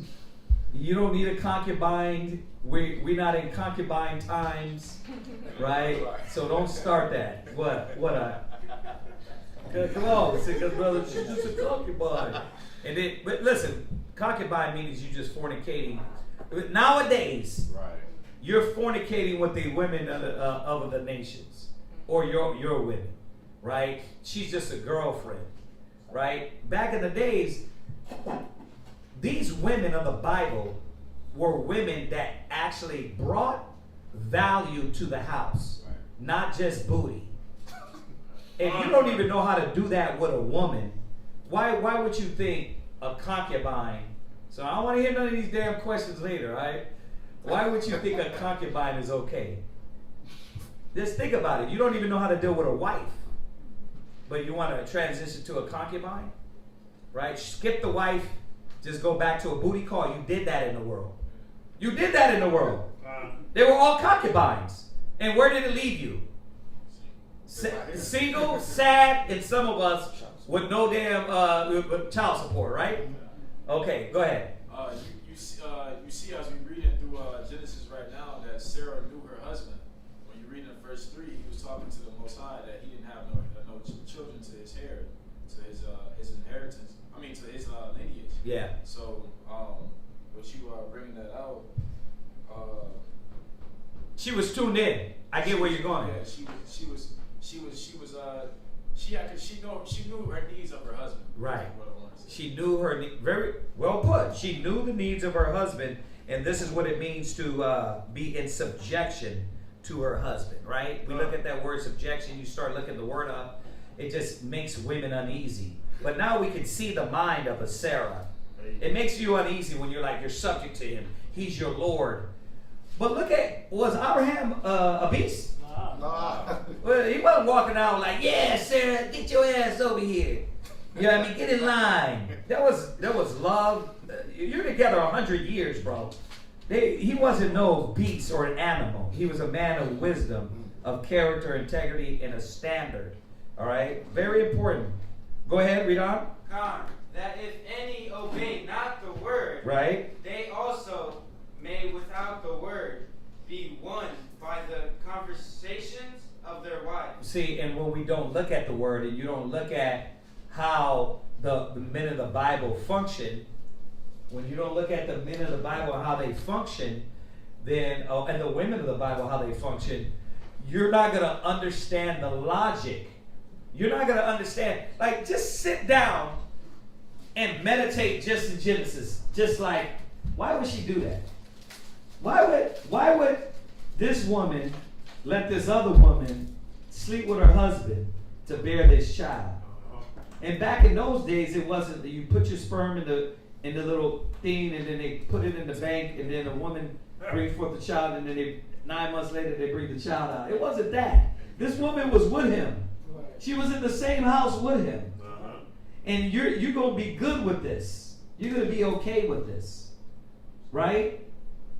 Husband-wise. Because, yeah, as it turns a little bit south, it wasn't with Abraham, it was with what? It was with, it was with Hagar. She was wilding. Hagar trying to look funny and shit. Right? As we read on, she tried to look funny. But they had it together. She still understood what it meant to honor him. Yeah. You just said what I was going to say. Just speaking of his well-doing with them, it wasn't even him that was like, right, I'm done with you. They were misbehaving. Right, exactly. It wasn't even him. Right, it wasn't even him, and truthfully, it wasn't even Sarah. Yeah. Hagar starts acting a little weird. Yeah. Right? All right. I'm sorry, go ahead. Yeah, I like this because I went over this before. And the reason I enjoy it is because I got to break down the mind of someone who was thinking that Sarah and Abraham conspired to rape Hagar. And so, there's apologetics, female apologetics that said this, right? That she's been to this function to where they were talking about different things in the Bible, and she brought out why nobody is talking about how Abraham raped Hagar. That's wild. And how she said it was how it's found nowhere how they didn't Hagar if she wanted to do this, right? And so the way I broke it down to this person is, right, what is Abraham at this time, right? Abraham is a king, right? Abraham has like how many camels, ass, subjects, servants in his house? Like Abraham is a king. Like just on the carnal level, what woman does not want a king? What woman does not want to be with a king, right? And just looking at that and how it goes through, we're gonna see it. He and Sarah made Hagar his wife. You know, like she didn't talk about that. Like, but even in this, there's no Hagar knew what she was doing. Yeah, Hagar. No, it never says in here that he raped her. He took her about her power. Absolutely not. And how do we know? Because as you get into the story, we're probably not going to hit it today. You start to see Hagar is enjoying the luxury of being his yes, part of the family. Exactly. Yeah. That tells you that that there was. That's where the faces is coming from. Exactly. There was no rape. Like she understood what she was doing. She understood what she was getting into. Right. You know. So it was like that's trash. That's a trashy way of thinking. Well, they really just are not reading the story. They're trying to demonize the Bible every way. But it's misandry. That's what they call it. It's misandry. It's like an act against men. Like and that's how they kind of empower themselves by collecting women. So what they'll do is they'll degrade men in the process in order to uplift women, and then have women thinking that this is how we come together and this is how we gain power in this country that is male dominated, or this business or practice or profession that is male dominated. So what they'll do is they'll make the man a criminal, basically, or make a man wicked. You know what I'm saying? In order to justify their stance. So that's real. It ain't. It's called misandry, but it's not a surprise. If you know your history, right? This happened so many different times, like.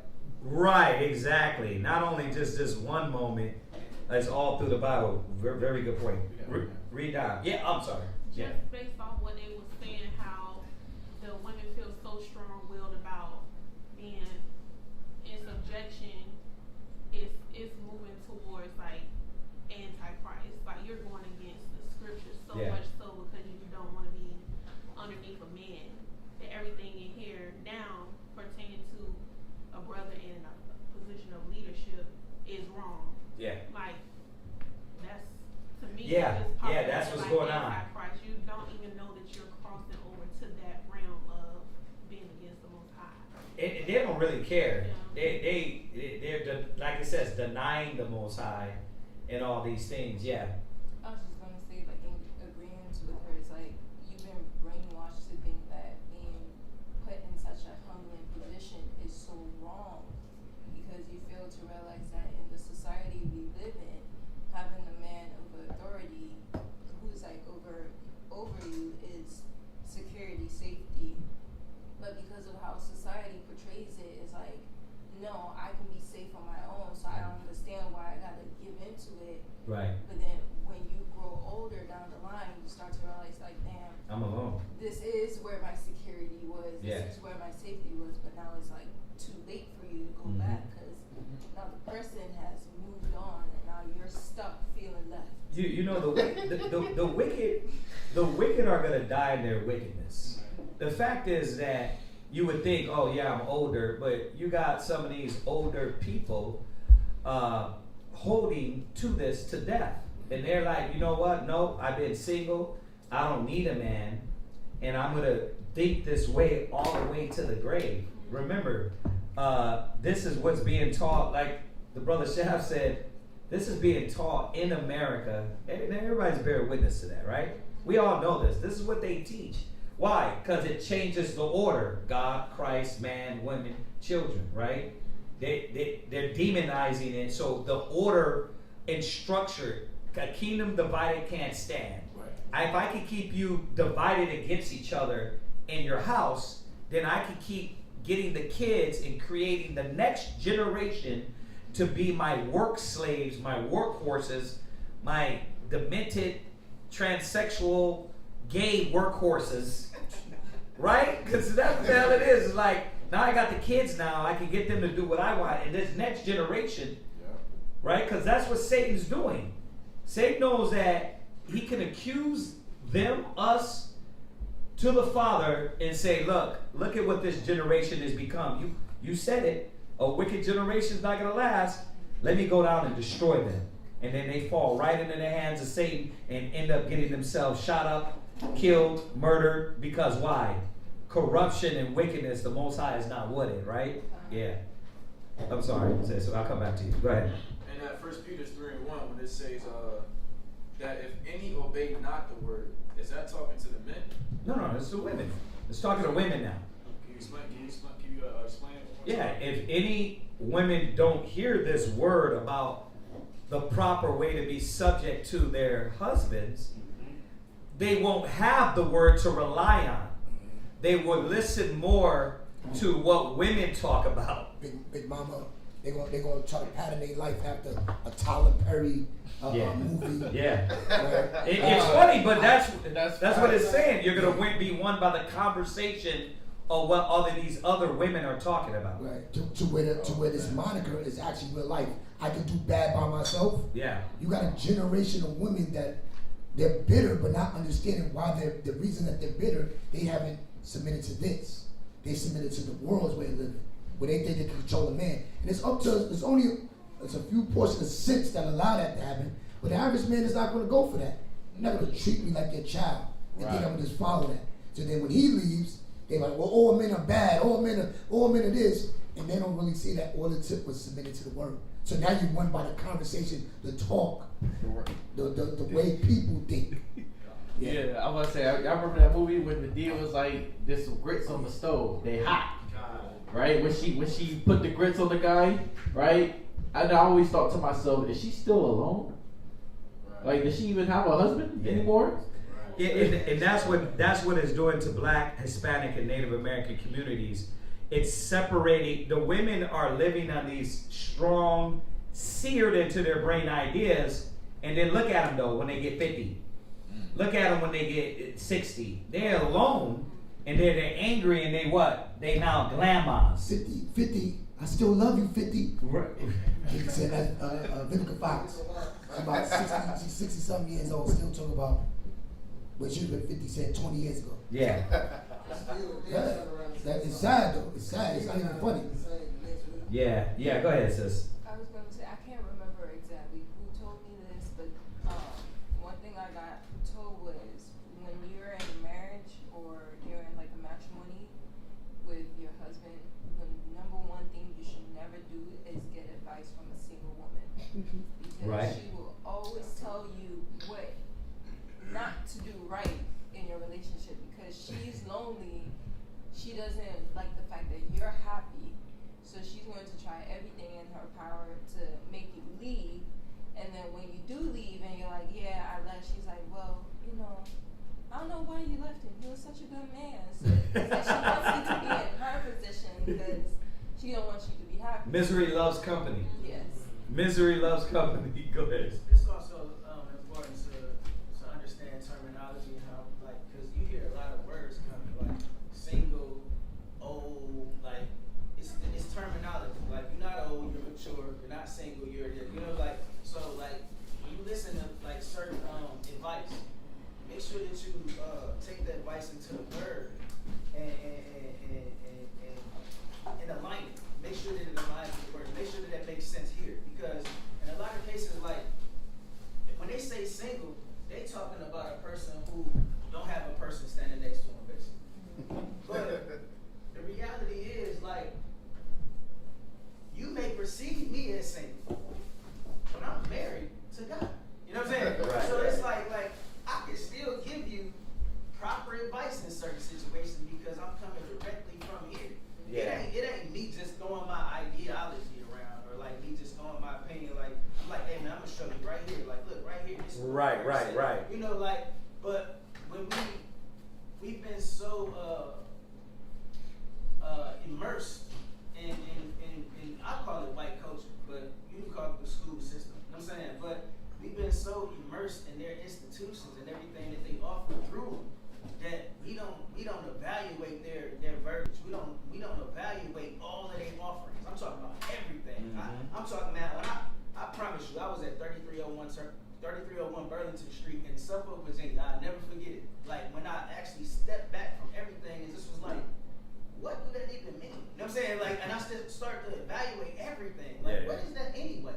Like, you know, and I started to unlearn these things and challenge them. You know what I'm saying? Because in reality, in a lot of cases, like what happens is they create a resistance that ultimately gets you to a desistance. Yeah. So the point is to come against what the things that you think of, only to bring it to a complete halt. Yeah. You know what I'm saying? Like, hey, I'm gonna start by just interrupting you, disturbing you.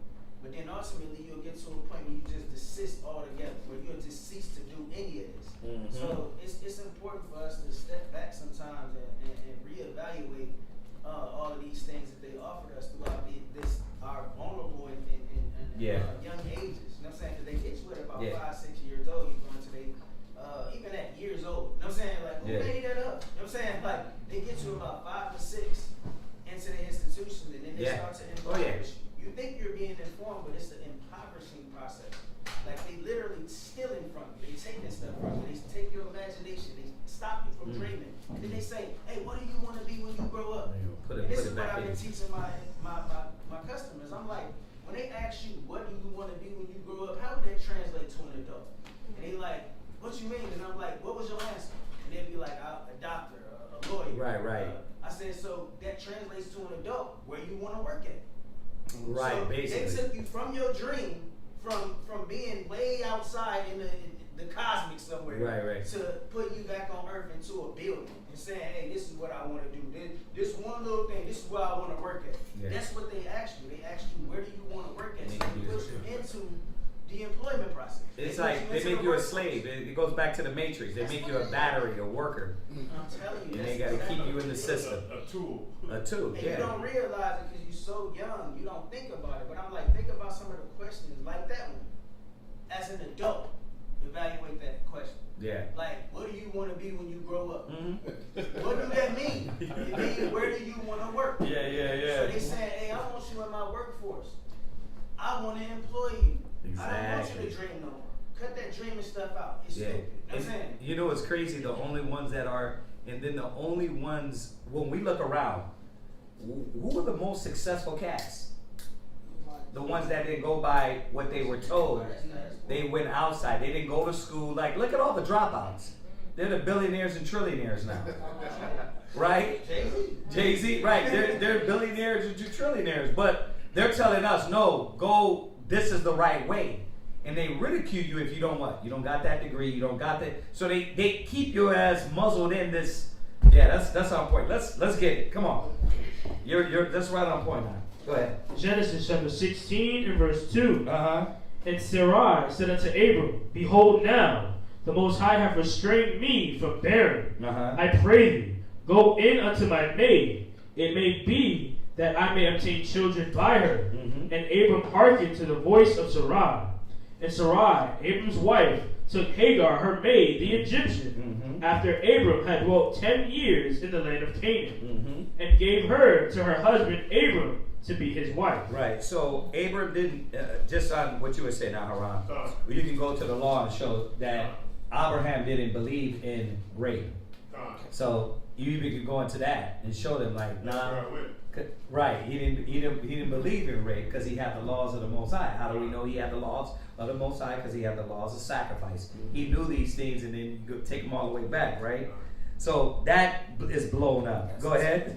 Verse 4. And he went in unto Hagar, and she conceived. And when she saw that she had conceived, her mistress was despised in her eyes. Right. So there, Hagar conceived. And there was something in the conception. She didn't run. Let me get out of here. Right? The Handmaid's Tale. No, she was what? She was trying to play high post. She was trying to be like, look at me now. Right? If she was a slave or she was abused, it would have been yes. And Hagar ran because Sarah. And then if Sarah was part of it, this is how this madness, I never heard that. If Sarah was part of it, she wouldn't be eyeballing her. She'd probably be trying to kill Sarah. Right? It wouldn't be like, I'm making faces at you and I'm walking around the house now with my new child in my belly and making kind of speaking under my tongue about what you don't have. This is like, I don't know where they got that from, but I know where they got it from. But. So they Abraham and Sarah did that, and then the Most High was pleased with them. The Most High was pleased with them, right? And blessed his seed, right? Like, that don't even make sense. I mean, that's when they listen to commentary. They watching all of these YouTubes and people that's not into the Bible. They're not studying the Bible. But go ahead now. Verse 5. And Sarai said unto Abram, my wrong be upon thee. Right. I have given my maid into thy bosom. And when she saw that she had conceived, I was despised in her eyes. Right. The Most High judged between me and thee. But Abram said unto Sarai, behold, thy maid is in thy hand. Meaning, all of a sudden, because I laid with her, she doesn't have this power over me. Go ahead and make the decision, right? You're the one that proposed this. So at the same time, you're the one that can make the decision. That shows you another thing about how we dealt with women, right? That shows you how we respected the women and how they did have say. Now, if there was no say and they were these abusing womanizers, he would be like, Sarah, shut the hell up. You're going to do what I tell you to do. And Hagar's going to do what the hell I tell you to do. He's like, no, I don't want it to be like that. So you can see what type of man we're dealing with here. Yeah. So is this saying that Sarai was jealous of Hagar in the situation? No, what this is saying is that, go back to 4. Verse 4. And he went in unto Hagar, and she conceived. And when she saw that she had conceived, her mistress was despised. Right. Hagar was looking at Sarah. Her mistress, which was Sarah, when she conceived, she was what? Despised in her eyes. Now she came with that spirit of, look at me now. Oh, okay. Right. She's haughty. It was the reverse. Right, now she's haughty. Now she's like, look, I can have a child and you can't. Okay. Right? She wasn't in the spirit. I mean, she was an Egyptian, right? So that same spirit at Hagar, on Sarah, wasn't on Hagar. That makes sense? All right, go. You already read that. Go. Verse 6. But Abram said unto Sarai, behold, thy maid is in thy hand. Do to her as it pleaseth thee. Right. And when Sarai dealt hardly with her, she fled from her face. Right. So she ran, right? Next, brother.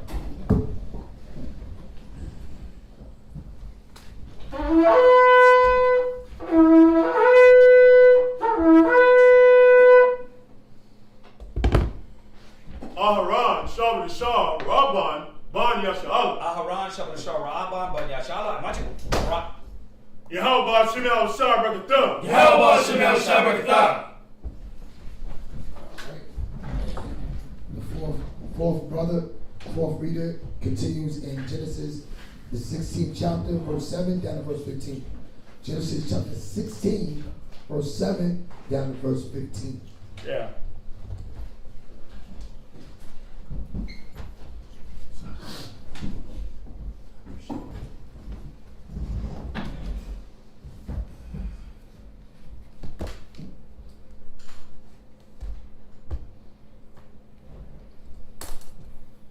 Genesis chapter 16 and verse 7.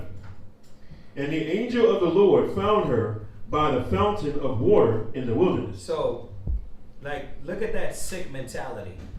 Like, if you're thinking that everybody conspired against Hagar, so the angel came down and said, you know, I know they raped you, but, you know, go back home. Like, that's just a warped mentality. Like, this is not what's going on here. This is, the Most High's hand was in all of this. Go ahead. It said, by the fountain in the way of Shur. And he said, Hagar, Sarai's maid, whence comest thou? And whither wilt thou go? And she said, I flee from the face of my mistress Sarah. And the angel of the Lord said unto her, return to thy mistress, and submit thyself under her hands.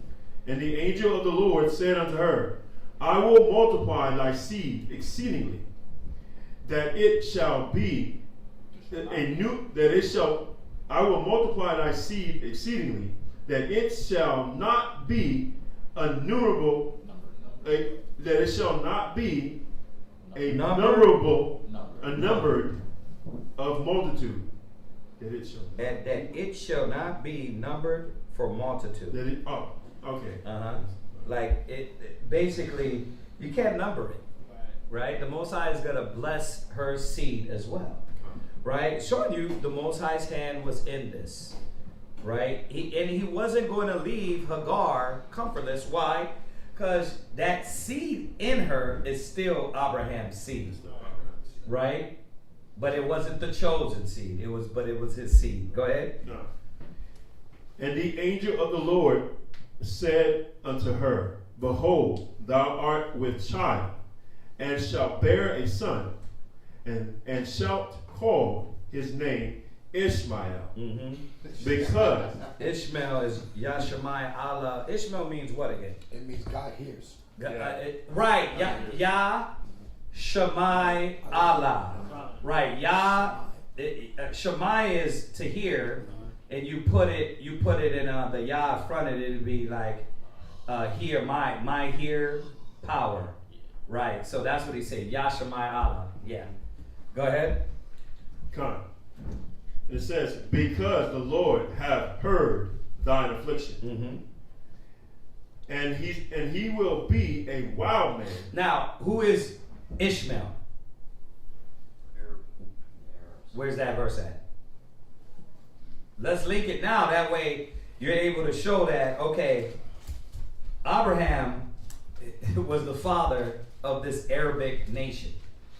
What was Ishmael learning?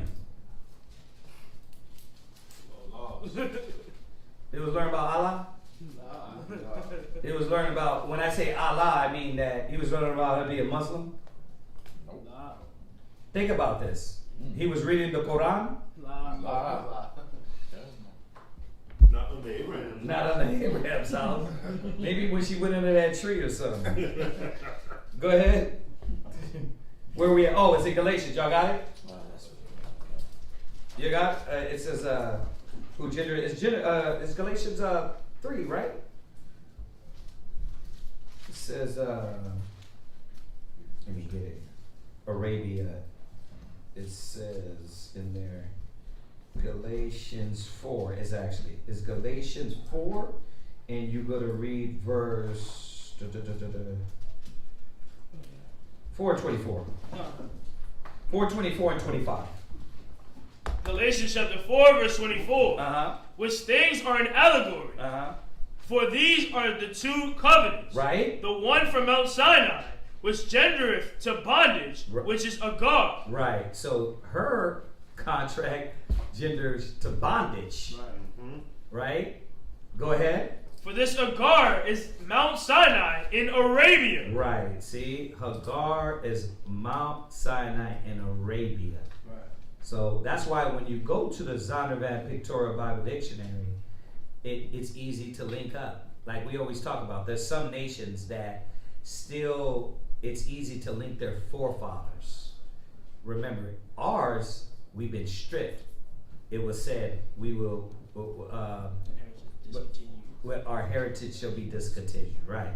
So, this gender to Agar, which is in where? Arabia. Go ahead. And answereth to Jerusalem. But they answer to who? Jerusalem. That's what these cats know. I was watching actually a Muslim cat talking about this and breaking how they think about it from a Quran perspective down. And what I realize is that they're delusional. They're like, you can never read in the Bible about the Quran.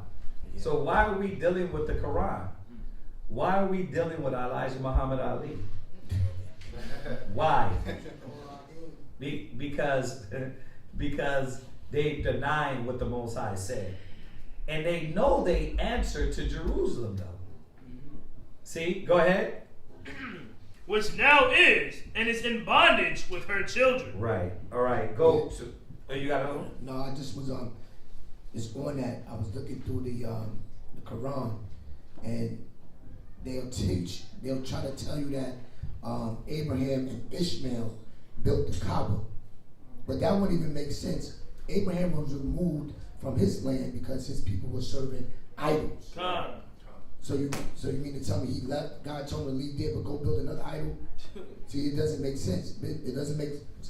It's a contradiction to what the Bible says. Yeah. But they'll tell you that they believe in the Bible. Yeah. They can tell you, and I can pass over our heads because we don't read the Bible, and we definitely don't know the Quran. Because in order to even know the Quran, they mainly read the Hadith.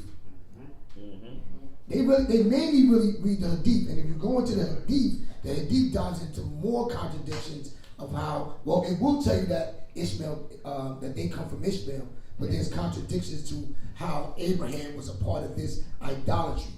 Yeah. No, it's not. Yeah. Very good point. You pay attention to their head ministers, like the head ministers, even Malcolm. Like Malcolm made plenty of references to the Bible. Right. Like if you pay attention to their main ministers, Yeah, don't listen to them, the peons. You know what I'm saying? Right, Listen right. to the people who really lead. You know what I'm saying? Listen to the leaders. Right. If you Google right now or YouTube Minister Farrakhan's speech, pick one randomly. You pull up the Bible. Most likely he is talking from the Bible. Yeah. You know what I'm saying? Like, so it's like, how could you minimize, you know what I'm saying, Right. a word or a scripture and then say, hey, this is more important, but your minister. Yeah. Your minister, not mine, yours. You know what I'm saying? Your minister. Right. Who was Right. taught by the Elijah Muhammad Ali, you know what I'm saying? right? Who has a Hebrew name, by the way. Right. So it's like, pay attention. You know what I'm saying? His name is Elijah. Like, pay attention to the details. Like, pay attention to the details and you'll catch it all. It's all It's right confusion. there. They even call, like, it's people who refer to Malcolm as like the first Muslim Christian. You know what I'm saying? Like, one who actually would refer to the scripture. You know what I'm saying? Like, and then you'll see his student who was Minister Farrakhan. Right. That's his student. Mm-hmm. So you'll see him do the same things. Like, so you gotta pay attention to the details. Don't listen to the listen to the leaders. That's why Americanized Muslims is different from Muslims over there in the land. It's totally.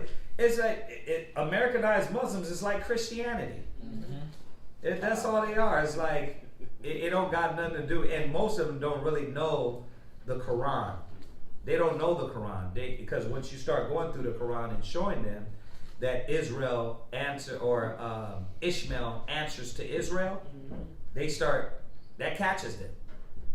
Yeah. Remember what happened after Malcolm took his Hajj too, because Malcolm took his journey. Like, before he came back. And when he came back, he was so different from them. This is when they really created that resistance. This is when they really wanted him assassinated. Yeah. Because it was like, hey, he coming over here with a new teaching. Yeah. He got a new tongue. Like we gotta interrupt that. And he was literally having brothers from the Muslim community moving with him. They like, hey, I'm going with him. Like, cause you gotta think this. They weren't having that, bro. He was the one who brought the numbers. Like if you look at Islam before the Nation of Islam. Right. Let's be specific because that's American stuff. So you look at the Nation of Islam and before Malcolm and look at the numbers. Yeah.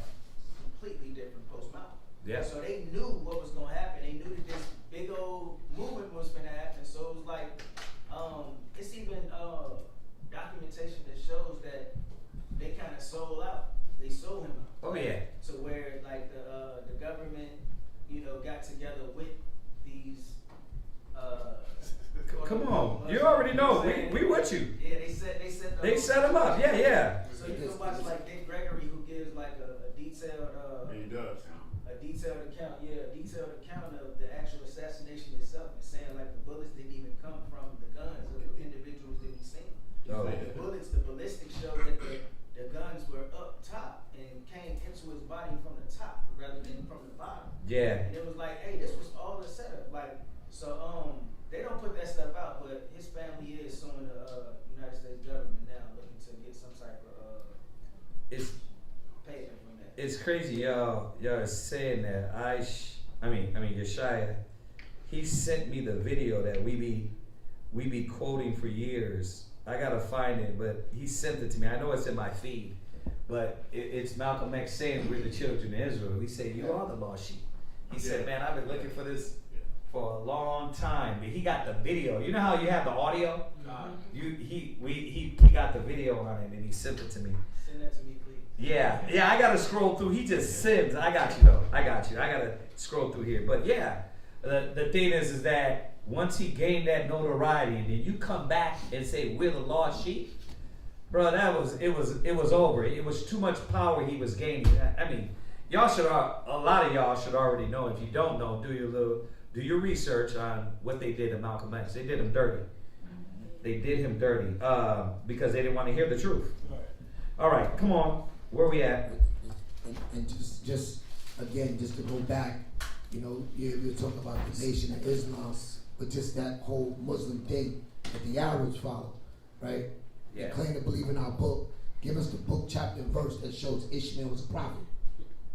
Yeah. There's no book, chapter, and verse that the Quran say Ishmael was a prophet, right? What prophecies does even Muhammad had that came to pass? Let's get one real quick, one faithful one. Isaiah 34:16. Excuse my voice real quick. Isaiah 34:16. But this is what we believe.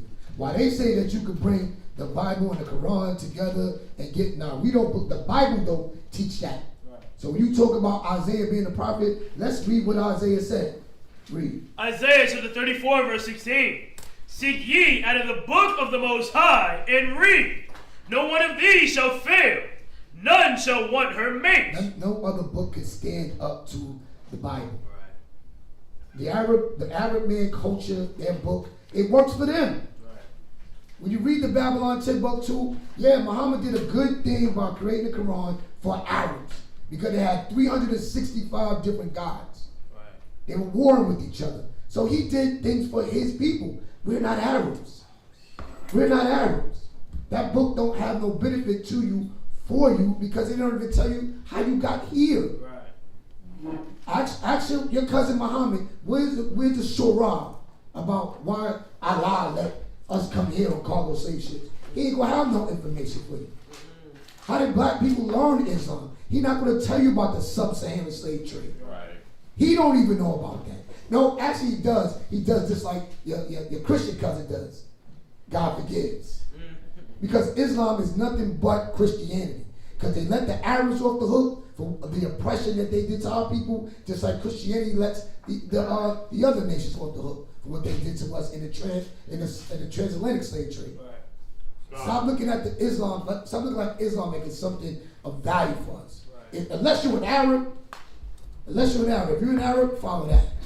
That book has no, and they got mad with the brothers that were teaching at Howard because they had the Quran on the floor. The Quran don't mean nothing for us. It don't have no value for us. It don't help. The Quran don't teach you how to keep my Israelite household in order. It don't. The way that your prophet was okay with getting an underage wife, then you bring that up and they're like, oh, you're looking at it the wrong way. That's what's written in your book. The promises for your heaven. I don't want their promises. Their promises of heaven, they don't tell you how it's going to be young boys serving you. That's what it says in their Quran. You're going to have young virgin boys serve you in heaven. That's weird as hell. Sounds like an Epstein charge. But because we don't read, because I know what it is, Christianity, they watered it down, they made it seem soft, they made it seem inferior, they made it seem docile, and you was like, well, the Black Panthers, the Black Muslims, they look organized. Look how they march. Look at them dressed so sharp. You ain't even read the book. Right. You ain't even read the book. Read the book and you'll be like, damn, this book has nothing to do with me or my people. And if you read it, it's very hard to read. It's a recite. It's like it says the same thing over and over again. It's crazy. And they talk about our book was translated. There's a lot of different translations when it comes to that Quran too. A lot of translations. What's up? Now, even just the word Quran is just recited. So it's just going to be continual repetition throughout the book. Right. Right. And that book has no, read it again from the top. Seek ye out of the book of the Most High and read. Yeah. No one of these shall fail. Right. Nothing in this Bible has failed the people that follow it. Right. None of these prophecies that were said to happen. You go to Deuteronomy 28, that's how you got here in slavery. And you know who your enemies were, those Arabs that sold us to the Grecians, right? I remember that. That's in, give me that real quick. Was that Joel? What was that verse? Isaiah 34:16. Finish that. Read it again. And find the one, I think it's in Joel. It says, they sold us to the Grecians. Seek ye out of the book of the Lord and read.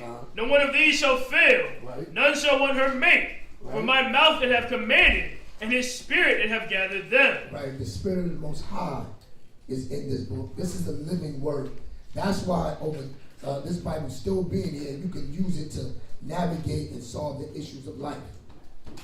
That Quran ain't helping the Arabs right now. Why isn't the Quran helping the people in Gaza, in Palestine? If Allah is all merciful, all powerful, why isn't it helping them around the world? Go ahead, Al. I was just gonna say something like ironic about the Quran. It should like let you know to like go back to the Bible anyway, because even the Quran says the chosen people are the Israelites, and since it barely talks about the Israelites, but the Bible does, that should let you know to come back to the Bible anyway. God. Go ahead. Joel chapter 3 and verse 6. Yeah, that's it on that. Go back to the meeting. We'll get the other one. Oh, you got Joel 3? Yeah, read Joel 3 and 6. Joel chapter 3 verse 6. The children also of Judah and the children of Jerusalem have ye sold unto the Grecians. You're going to have to go up. Go read verse 4. Verse 4. Yea, and what have ye to do with me, O Tyre and Zidon? Right, just like Amos was saying. Right. The children of Tyre and Zidon, those were Arabs. Go ahead. And all the coast of Palestine. All the coast of what? Palestine. Read. Will ye render me a recompense? And if ye recompense me swiftly and speedily, will I return your recompense upon your own head. Why is the Most High saying that the children of Palestine owe the Most High forgiveness? He goes them a recompense. Why is he saying that they owe? What is it that they did? Read. Because ye have taken my silver and my gold, and have carried them into your temples, my goodly pleasant things. This is what the Arab man did. The sub-Saharan slave trade. This is what they did to your forefathers. Read. The children also of Judah and the children of Jerusalem have ye sold unto the Grecians. They did what? Sold unto the Grecians. Y'all know who the Grecians were? Who were the Greeks? That was the Edomites. Yeah, then you go to Psalms 83, it lists, it said the tabernacle of Edom, and then who's the next culprit? Who's the next enemy of God right after Edom? Ishmael. That's the Arabs. It said the tabernacles of Edom, which is the so-called white man. So the house of Edom, right? When the Bible talks about the enemies of God in Psalms, the 83rd chapter, the 3rd verse, or the 4th verse, no, is it the 3rd? 6th verse? Is listing who those enemies of God are. The tabernacles of Edom, which is who? Esau. And then the next is who? The Ishmaelites. The Ishmaelites, and they know who they are. They don't deny that. They know who they are, and the Bible is saying that these are the enemies of God, but then we say, Assalamu alaikum. We say, well, you know what the Muslims do, I like what they do. Really? The Bible said those are God's enemies. So you want to align yourself with God's enemies, and then look at what they do to our people. They come in, when we read Deuteronomy 28, it said the stranger that's in me will come up real high, and you'll come up real low. Your black and Hispanic corner stores and supermarkets that we used to have in our community, who owns them now? Who's making money off our people now? When you used to have our people owning these stores, when it was back to school time, they actually gave it in. When you didn't have no money, you could actually get a little something and pay it back when you had it.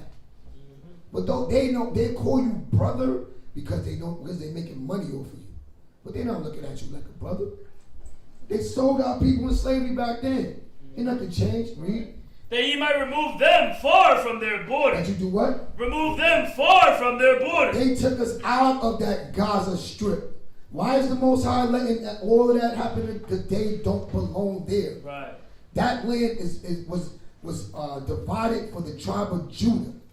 All of that Gaza, the Gaza Strip, Palestine right now, that land does not belong to the Arab man nor the so-called Jew. Right. That's supposed to be for the tribe of Judah right there.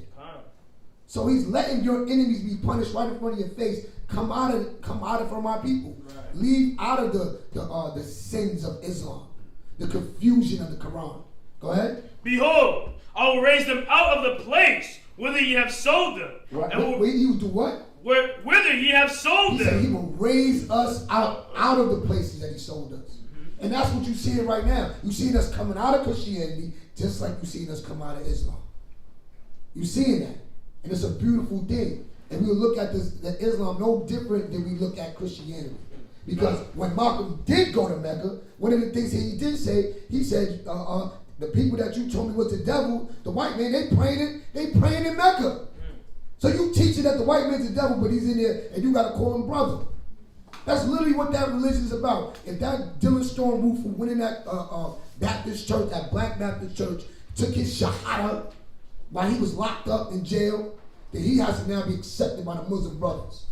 He's got to now be protected by the Muslim brothers, but he hated black people. You see that? You see how Islam lets our people, our oppressors, off the hook, just like Christianity? In Christianity, you could be on your deathbed and say, you know what, I accept Jesus Christ as my Lord and Savior. So now he get to go to Christian heaven too? That's why we got to come out of these religions, y'all. Go ahead. And will return your recompense upon your own head. The payback is coming to them. The payback is coming to the Arabs. The payback is coming to the Edomites. The payback is coming to all of these nations because what they did to us. Giving us religion, that's an offense. Because we would have our heritage says we should have no other powers before the Most High, our God, the God of Abraham, Isaac. They don't never say the God of Ishmael. Right. They don't say that in the Bible, but you subscribe to the Bible, right? You don't never say the God of Ishmael. Nope. Y'all see that? Go ahead. Didn't Edomites put Arabs in the Bible, as well as the Jews and the Palestinians? Yes, I'm sure. Sure they did. Palestinians took the Jews and they got kicked out of Germany. They betrayed them and left. And when they took over the home in 1942, so they said they lived for 3 million years, but they just got there because they had to Jew over. They had to screw over the Palestinians that were living in the Palestinian. And that's how they got to say, oh, this land is ours too. But for real, they wouldn't even be there if the Palestinians didn't open the door to them. Right. Because the Europeans did the same thing to the Arabs. Did the same thing to them. And what we're reading in the real history is that land wasn't even for the Palestinians. That land was the Canaanite land. Right. The Canaanites was in there. And that land didn't belong to them either because that was really promised to us anyway. So you see that? The Bible, when you go to Ezra, it says the whole world was for our sake. That's right. Most High gave them their portion, but he gave us the better portion. Go ahead. It's really saying like proof is how many kingdoms came against us. How many people are really against us. That's what Psalm. You gotta read Psalms 83 out. I know the more say the 12 nations. Psalm. I don't need what the more say because more just means black, and I'm not black. You see what I'm saying? What Psalms 83 says is that all of these nations were confederate. All of them.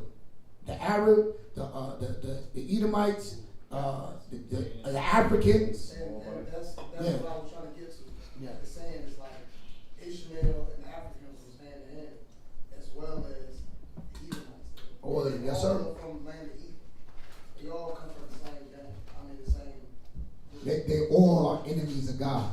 They're all our enemies. And we gotta wake up and see that. But that's it on that. Let's go back. Where you at, Aharon? Oh. I'm at Genesis chapter 16. And in verse 12. Okay. Genesis chapter 15? No, Genesis chapter 16. Did I say 16? Oh, 16 verse 12. Yeah, Genesis chapter 16 and verse 12. And he will be a wild man. He's going to be a man of God. A wild man. He's going to be somebody that teaches us how to govern and live the world. A wild man. Yo, remember the first time you see somebody get beheaded? A wild man. That was the Arabs. God. Cut your head off live on TV. In living color. These cats are wild. Y'all see how they celebrate somebody's day? They shooting up in the air with the AK-47. You know how many people got killed by mistake doing that? I see one of those videos. They're wild men. Anytime you can think about reaching the kingdom by strapping a bomb to your chest, you gotta be a wild man. You know what I mean? I'm gonna blow up innocent people for my beliefs. That's insane. Like, bro, you wild. Go ahead.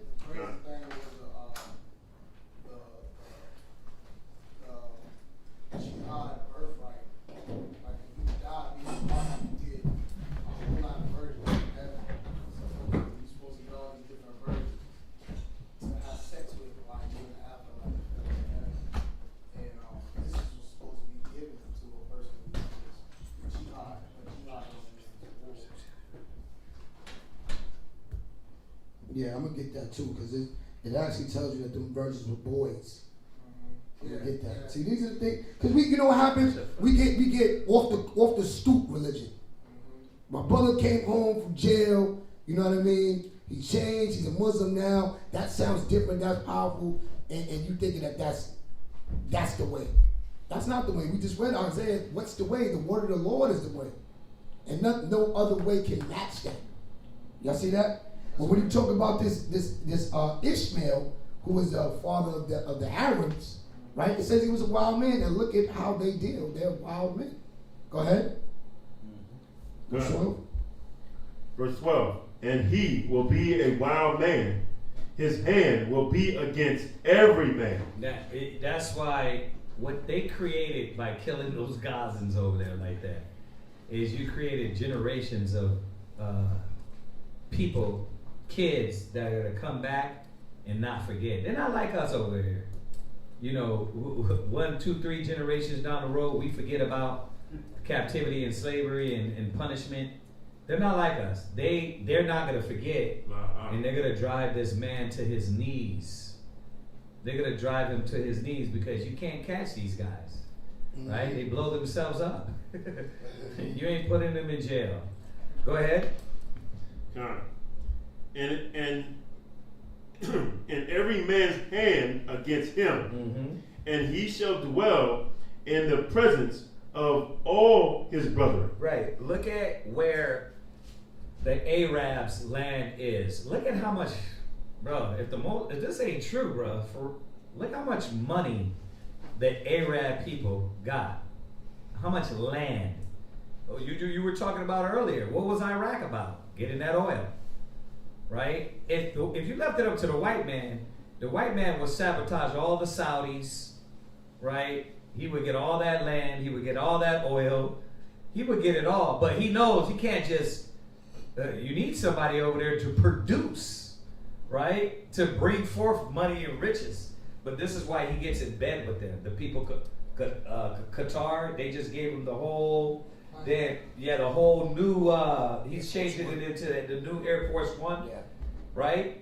That all is about gaining power in the Middle East, right? Then you got the kingdom, they call it the kingdom, right? They got what? What did they start doing? Getting in bed with the NBA. Now they're owning teams in the NBA. This is what they're doing. They're owning spots in Vegas. Yeah, you got to see it. At the UFC. We just watched the boxing event. Yeah. I'm at the house. The brothers was watching the boxing event. We had these Arabs that sitting front row with the guy from UFC. What's the guy from UFC? Dana White. Yeah. He sitting front row. Getting that money. Yeah, that was Arab money. That whole event was ran by Arabs. Yeah, because. Go ahead. Yeah, one of them liked it. They got. You said what? Yeah, one of them liked it. And the white didn't like it. They were all feeling some type of way. Yeah, they feeling some type of way, but because they hate anything brown, but they love that green. But they put them into brown, so that's why they own. Like half of New York is owned by the Arabs. Half of a lot of things they own already over here.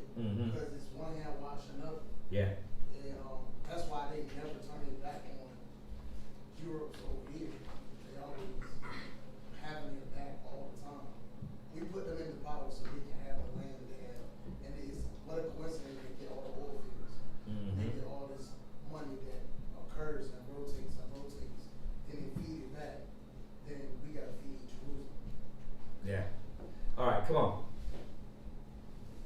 Genesis chapter 16, verse 13.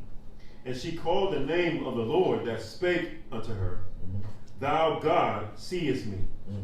For she said, Have I also here looked after him that seeth me? Wherefore the well was called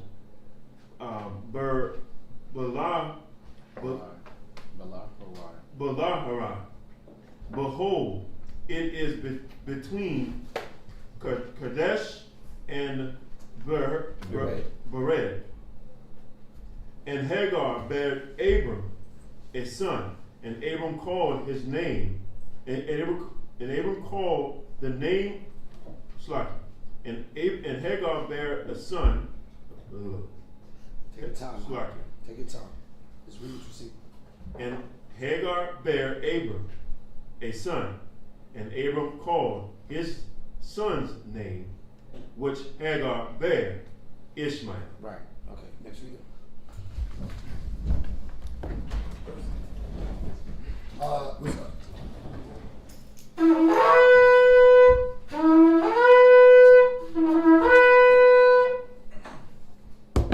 Natazak Hanakar Shabashah Yehoda Banya Shala. Natazak Hanakar Shabashah Yehoda Banya Shala. Magic. Right. Yehovah Shemel Shabrakatum. Yehovah Shemel Shabrakatum. What you had a question, Shabbat? God. Yeah. What was the meaning of Ishmael again? What is it? God, The God Most High hears me. Yeah, the Most High hears me. Yeah. Or God hear me, yeah. What's up, Zelda?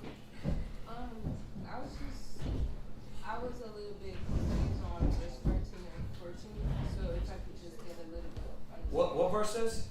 13 and 14, I didn't really understand those two. Okay, so what's happening here? Do you know what's happening here, sis? Hagar's running. She fled. She fled, and the angel came to her and telling her what? Go back. You're going to go back and be under your mistress. Okay. You see that? Yeah. And she called the name of the Lord and spake unto, and she called the name of the Lord that spake unto her, thou power seest me. Right? This is what she gave the title. She said basically the Most High sees her. That's all that's happening here, right? She's acknowledging the Most High, right? Right. Because, look, he just didn't leave her comfortless. She was going to be blessed. And then it comes back in verse 14, and it says, Wherefore the well was called Ber-Lahai Ra, right? Which means it should. I want to read that in Hebrew. Let me read it in Hebrew. It's easier to read it in Hebrew right there, bro. Right. Ba'ara Lathaya Ra'ai. Oh, that. Right. I'm sorry. Ba'ar Lachaya Ra'aya. Right, which means well of the living one seeing me. Right, well of the living one seeing me. Ba'ar Lachaya Ra'aya.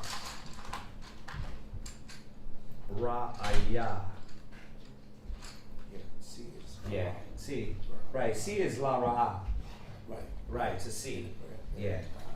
Yeah, so that's what the title she gave the well, right? Behold, it is between Kadesh and Bered. That makes sense? That's all that was happening here. He gave her the blessing. She acknowledged that it was from the Most High. At that location, she said, you know what? This name of the well is going to be the Most High. What is it again? I'm messing it up again. Living one sees me. The living one sees me? The living one sees me.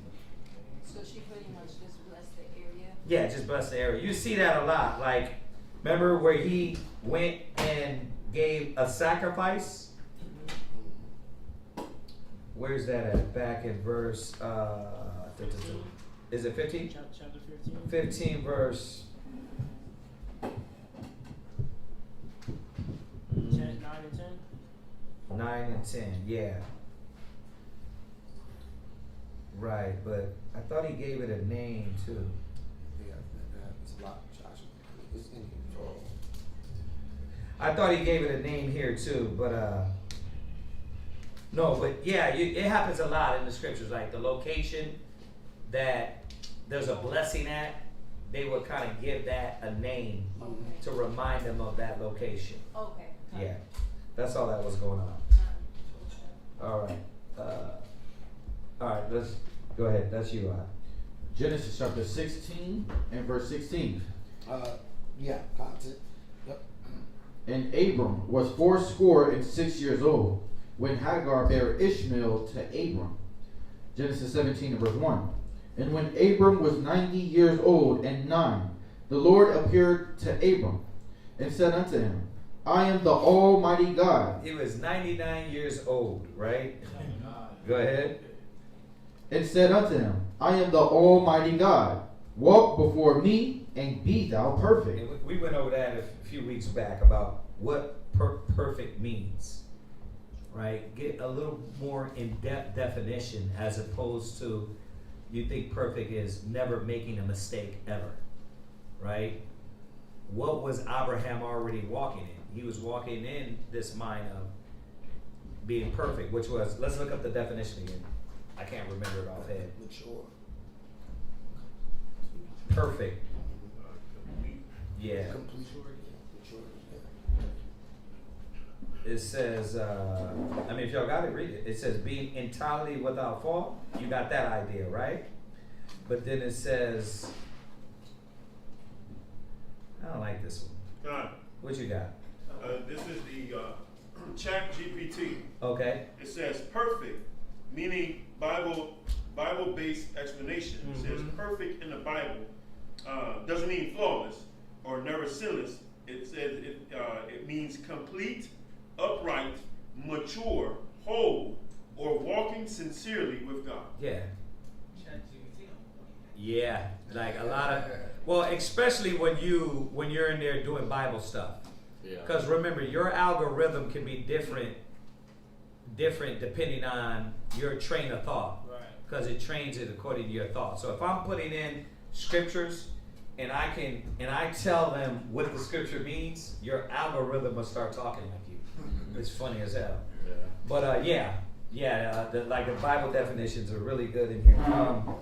So this is what it meant to walk perfect in the eyes of the Most High. Go ahead. Genesis 17 and 2. And I will make my covenant between me and thee, and will multiply thee exceedingly. And Abram fell on his face, and God talked with him, saying, As for me, behold, my covenant is with thee, and thou shalt be a father of many nations. Right, and this is what I was saying. Well, I don't want to jump, but what it meant to be a father of many nations. What did it mean? That he was going to breed and bring forth Ishmael. Right. And Ishmael was a what? Nation. He was a nation, not of Israel. Right. Right? But he was a father of them. But how many other nations came out of him? Right? Because you got 5. Right. You got a few more nations that came out of him. Abraham had Isaac and Jacob. Right? Oh, well, hold on a second. Let's stick with Abraham first. Because you have more kids that came out of him. But then you had, out of his line, we bared some more nations out of his line. Right? The Edomites, the Moabites, the Ammonites, right? These nations came out of it. But yeah, I guess we're jumping ahead because you got, Kutra. The Moabites and the Ammonites came out of Lot. Right. Out of Lot's nephew. Right. I'm thinking 5 families of Hebrew. Excuse me. You're right. I'm thinking of the 5 families of Hebrew. Right. My bad. Right. But as you see that, as we go on, he had another wife, and she brought forth other Gentile nations, right? Because Ishmael is a Gentile nation. They are cousins, though, right? Right? We're actually family. But I mean, remember, that's not strange, because Esau is your brother. So don't get like weird, like, so they're the Arabs, or yes, they family, but that doesn't mean they were chosen. Right. All right. What you was gonna say? But Abraham's wife Qatar, she gave him six sons. There you go. So you got those, but there's more people that came out of Israel, and no, not Israel. I'm thinking of Esau and Jacob. I'm thinking of, you said Amalek. They came out of Esau's line, Right, Amalek came out of Esau's line. Right. The Dukes, yeah. I thought you were saying something else. Oh, Kim, you were ahead? It was your hand? Go ahead. Who did the Hindus or the Indians with the red dot like over India? They are Elam. Elamites. They Elam. Let's go back. Who were their forefathers? Elam. Let's go back to Genesis. Yeah, they're Shemitic. We went over this with chapter 10. Chapter 10 and 11. Elam. Or did they come down the road? I know that they got money like the Arabs. Right? So who were they people? Yeah, let me get it. 10 to 22. Yeah. 10 to 22. Yeah. There you go. Genesis chapter 10, verse 22. Uh-huh. The children of Shem, Elam, and Asher. Right. So there you go. They come. They're Shemitic, right? So they were also they're Shemitic. They would be Shemitic. Right. They like the children, they like the descendants of Shem. They're the descendants of Shem. Yeah. Because you got Elam here, then you got Ashur. Ashur is Assyrians. Right. And Arphaxad and Aram. Aram is Syria, exactly. And so the Assyrians came out of them. So they were before. Okay. All right, so let's jump. But that answers your question.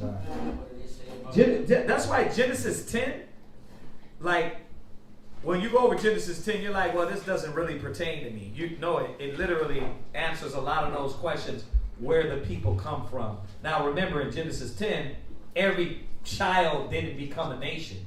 But when you go to Ashur, Aram, Elam, they did.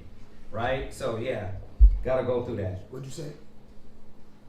I was saying, are they our enemies too, like the children of Shem?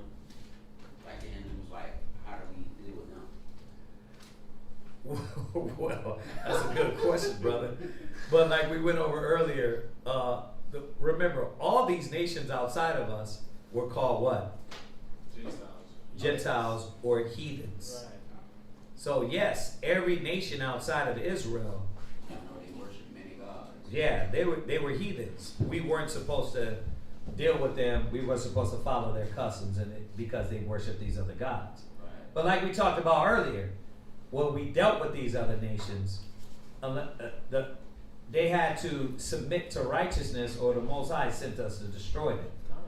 Right? So whatever nation, like when you look at Elam when they were in power, the Persian and the Medes, what happened? Most High destroyed them. Right? The Babylonians, right? Which are the Cushites. Does it seem like most of these other nations that are our enemies, they're the most wealthy nations? Like the Indians, I ain't never broke Indian yet. Like, they got all those Elamites are poor as hell over there, man. Some of them. Yeah. Like the ones that you But I get what you're saying. You're right. Full up. Yeah. The nations are confederate. They've all gained riches because look at where we're at. We're keeping that will going in the world. America keeps the will going in the world. I think about it. It's blacks, Hispanics, and the Native American keep this economy going, right? But what do all nations go off of? What dollar? It's not the damn China. They trying to do the China dollar, the euro dollar, and all that. But what are all nations going off of? They just barely in the end of the world. China and Russia are trying to create. They're now trying to pay each other with their own money and cut out the dollar. But the dollar is power. Why is it power? Because we make America rich. We make the world submit to America. It's all by the backs of the slaves. It's us. Right. So yeah, they eating off of it too. And all nations have, had us in captivity and taken some type of power or riches from us. Right. Remember, Babylonians, these are the Ethiopians, Persian and Medes, Persia, and then Elam, they had us in captivity. So what did they do when they had us in captivity? They didn't just let us be. They took our riches. They overthrew our temple. Yeah. They took our possessions. Right. So all these nations, right? Yeah. Because I know my grandfather liked the land he had in Chesapeake, like the brothers and sisters. He had 10 brothers and sisters. The Indians from India are the ones that bought that land after, like, most of my family members passed away, and they put like a Hindu temple back there, right off of Dominion Boulevard. There's a Hindu temple in the back. Yeah. And like most of the doctors that I ever had that were Indian, they had been back there and worshipped at that temple. Yeah. So it's like they all know where it's at because they all congregate back there. And I'm thinking to myself, I'm like, they all got together and just bought all this land up here over here. Just like the Arabs have like all these delis and stuff, the Hindus do it too. They have all the subways. Yeah, they own a lot of if you ever go to Niagara Falls, the New York side, like it's a desolate that place is poverty. But the Hindus went over there and bought a whole community, and Esau is mad, but yeah, they're going in there. But that's what Deuteronomy 28 and 43. Read that real quick. Deuteronomy 28 and 43. Yes, sir. That's what the scripture said will happen. I'm gonna get that back because I'll ride past there all the time. Like I catch a lot of feelings from that because that was supposed to be something I was supposed to be going back home. And they'll wait till you can't pay taxes on it, and then they'll swoop in there and get it because they all they put their money together, and half of them millionaires already. So just think about 5 or 6 different millionaires together. They already rich. So it's like, how would you ever go back? Like if you have plans on going back, getting that land back, how would you do that against them? The thing is that my people are destroyed for the lack of knowledge. We don't have the economic, the brother was just saying, we don't have economic knowledge. We don't have understanding how to deal with our finances. We don't have the unity. We just talked about it. Some of us made an agreement. If this 2000 come to, we're all gonna put it in the pot and try to get some land. Everybody else is gonna go try to buy gold teeth. We're gonna try to be like, look, let's do something with it. The problem is that we've been taught to not trust each other. So when it comes to economy, when it comes to gathering, when it comes to doing and building, it's like, well, how can I trust you? Right? You're black. And that's in the back of our head. So when they do it, they know what? We're gonna come together, we're gonna smell up a damn house for 3 years, but we're gonna all save. We're gonna be in this house, stinking it up, but we're all gonna save, and we're gonna go through this to save, and we're gonna all get loans, and then we're gonna buy the damn shop, we're gonna buy the land, we're gonna buy that. That's how they do, from the Hindus to the Africans, because living in New York, we used to go to war back in the 90s with all these little Hamites in New York on 125th. It was about, back in those days, it was go set up first. Who was to be the first one to go set up? So You know, it wasn't like, oh, you had to have a permit. It was like, if you're out there, that's your spot, right? So it would be the war against the Hebrews and the Hamites. And we'd be selling the oils, and they'll come out and try to sell the oils in the spot. So it's about them taking advantage. They take advantage of these things that Esau, right? Remember, Esau gave this to everybody, but then when they see your black face when it comes to the loans, what happens? Deny, right? They will give it to the Hindus. They will give they've had chicken wing spots. These Asian cats had chicken wing spots since how long in the hood? Crown fried, New York fried. Because they come through and unify. They look at us and be like, you don't got no unity. And that's just the truth, the fact of it. That's the curse that what was put on us. Our eyes shall be evil toward our brother. Right? When it goes back to the community, the house, right? And the yeah. Yeah. And who did that? Who conspired to do that? That's why Psalms 83 is important. They conspire, all nations conspire to do that. The white man came and said, we're going to feed you what? Division. Forget black pride, black, brown unity. Forget that. Let's put crack. Let's put money. Let's put welfare. Let's put these things. Let's put your independent woman. Let's put this all into one damn bunch. And now what do you have? Nigga, I don't need you. Not only from the women, but from the men too. I don't need you, bruh. Who the hell are you? That like he said earlier with the optimism that we all have, right? Yeah, you got to talk to brothers. You got to teach brothers. We do that shit all the time. Yeah, but brothers look at you like, yeah, I'm not feeling that shit. Mm-hmm. You know what I mean? I can't trust you. I can't trust your word. That's in the dope game too. Right. Try to keep going to the dope game with everything, but it's like, say you want to get like a certain amount of whatever you're trying to get, and you go to like the Colombians, or it could be like anybody. They quick to already be like, no, we don't trust y'all because y'all like cutthroat. We looked at as a cutthroat community. Yeah. Just like my grandfather's family. Like most of them were unified, but we had that one uncle that wanted to go behind everybody's back and not sign papers so they could come in and get the land because they were promising him a certain amount of land. They'll pull him to the side because they see he was the weak link. And like, okay, we're gonna give you X amount of dollars. Because this is when I was a little boy, I'm hearing these conversations. We're gonna give you X amount of dollars. We want to put a veterans bridge over there. So we need all this land to be able to put this bridge over there. It was already a smaller bridge, like a steel bridge on Green Boulevard. But they wanted that veterans bridge because it was a lot bigger, and then they could like charge you for crossing. So that bridge comes down like right in the middle of my grandfather's yard, like where I used to play at as a child. That's crazy. And I used to like always like listen to the conversations with the adults. I was the little boy that was listening to the adults having these conversations about what they was trying to do with the land, because they had straw and everything on that land too, as to where people could come and like they would pay my family to like harvest that straw that was on that land and take it and feed horses and all that kind of stuff. But it was like, I remember like when they first started putting that Hindu temple back there, I used to play back there. Then they put a no trespassing sign up there now. Oh yeah. That's the way like get out, Blackie. And my family like had relatives buried back there. When I was locked up, not anymore. They was taking them bodies out of that. That's wild. Out of that grave.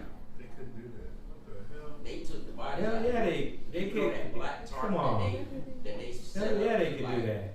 petition around stuff so you can't see it. Man. You seen a backhoe back there. Yeah. And they like digging up bones to like move it away. Move them out, yeah.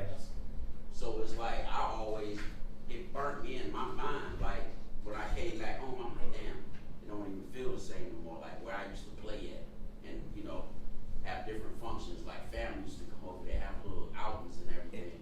We had a big grapevine back there where they grew scuffing on grapes. You talk about wine and stuff. They used to make like wine out of them scuffing on grapes and everything back then. You had to get on ladders to get those grapes off. There's a Hindu temple sitting where the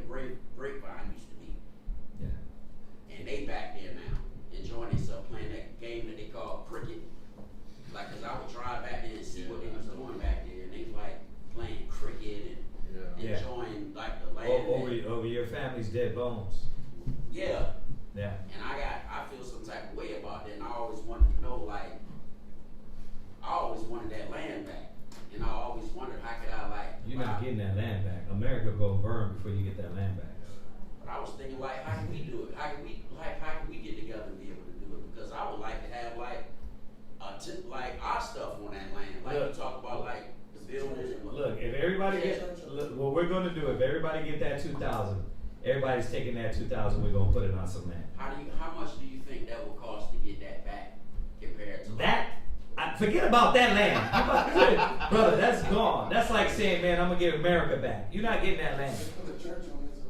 You're not getting that land unless you got Trump money. You know what I mean? You can go in there and go ahead and buy out everybody, and then they give it back. They're not like us. They're not like that to sell it for a few thousand. They gonna want a lot, right? Because they probably got family back there buried now. Yeah. There's a trend. There's a lot of Edomites or Hindus. So you say that again? Trinity is a lot of Hindus. You said Trinity? Trinidad. What's that? Trinidad.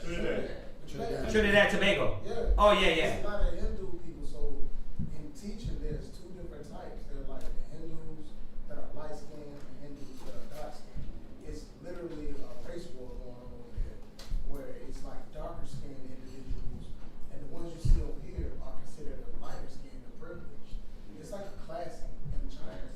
Yeah. So it's the same thing. So in that, him wanting to get his, once they put a temple on something or any religious item or something in America, it's gone. You know what I'm saying? So that was the meaning of putting it up there. You can't get it back. Half of the people that are from India are Hamites and Africans. Like that's where they originate from. So In the India? They're from Africa. They're like most of the people that are from there are from Africa. And or some parts of Africa. Even Gandhi found that out. You know what I mean? In his travels. They used to hate Africans. Until they found out their ancestry came from West Africa. So then they had to track it down just like Asians came from West Africa. You know what I mean? It's a lot of different, everything originated, the melting pot. Yeah. So in that, what I'm saying is there's two different types, two different class systems. And I didn't know where they came from, Edomites, but at the same time, it's still racism just as bad, even worse here, because they forced them to live. The poverty that we know ain't the poverty of the people that are darker skinned. You still got some of our people over there too. Exactly. So you got that part of it. Yeah. And then they separate. Yeah. And So then, when you say they come from Africa, you got some of our people that will probably be shipped and moved. exactly. Yeah. So you don't know what and who and where people are coming from, because some people Yeah, are even in. it's all mingled. Yep. Yeah. All right. That's all. Yeah. I was just gonna say, like, when you were talking about the unity of like the black community, the only time you really realize that is if someone dies in a public environment. We come together in the name of fighting for justice, but if you really look at it, it's way more violence being done as we're together. So it kind of gives it more like. It lessens the validity. Yeah, black people are coming together in the sense of unity by being violent because they're destroying Our people are confused. So it's like it's not really unity. It's a moment to steal. We have no goal. We have no real sense of direction because they won't have no sense of direction. You're either following the white man's education in his direction, right? But or else, what are you following? Or you go to the extreme and say, okay, well, I'm just gonna go into this Black Panther movement, right? Or you real crazy, then you say, you know, I'm gonna go with the Muslims, which is a whole different. Now you gotta believe in that cobblestone and Allah, like they were talking about earlier. Like we have confusion of faces, so there's gotta be one direction. There's got to be one way. There ain't going to be, like when Christ come back, all that's going to be done away. That's why no man is going to do it. No one Hebrew Israelite man, no one Black Panther, no one man's going to do it. It's going to be done in the Hebrew Israelite word, truth, but it ain't going to be us lifting up to where it's like, okay, man, this one brother's going to usher in the kingdom of God. No, the Most High showed us that he's going to bring all men low, right, and keep all men humble. So we have no direction, to your point. And when we get that direction and we practice the principles that will actually get us in this mode of unity, maybe we can get somewhere, maybe. But I know there's Israelite communities, brothers that got land in certain cities and states, but it's a small amount. It's not like the heathen. It's not like what they're doing. The heathen got it together and they come around and they get it going, and they got the whole Jewish community. They got the Hindu community. They got They got the Italian community. Yeah, the scripture said that. That's what we read it. Go ahead, read that. Deuteronomy. What you're saying. Deuteronomy chapter 28, verse 43. The stranger that is within thee shall get up above thee very high. He shall do what? Get up above thee very high. Read.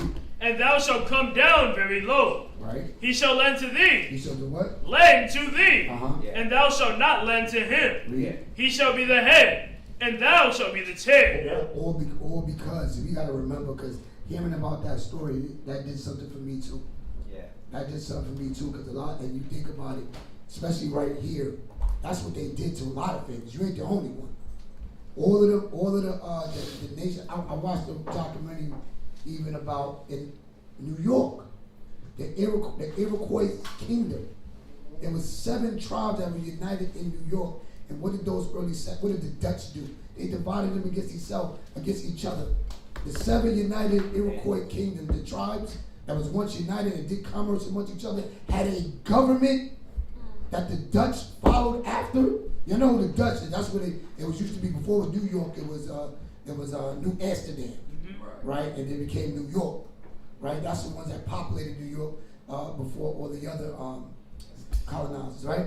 But they took our people and divided them against themselves. Why? Why? You got to remember, we wasn't on point. We wasn't on point. That's why he said, I'm going to send a nation with fierce continents whose tongue you don't understand. The way they deal, the way they do things, how deceptive they are, how they could make an agreement and then double cross you, that wasn't in us. That's not how we did things. But that was a punishment on us because we turned our back on the Most High. So yes, we want to get it back. Heck yeah, and it's going to take a supernatural power out. Because we don't have that much, like you said, the unity. We don't have the blessing of the sword. We don't have none of these things to really take back. But the Most High said, go to Ezekiel 36 and 5. Go to Ezekiel 36 and 5 real quick.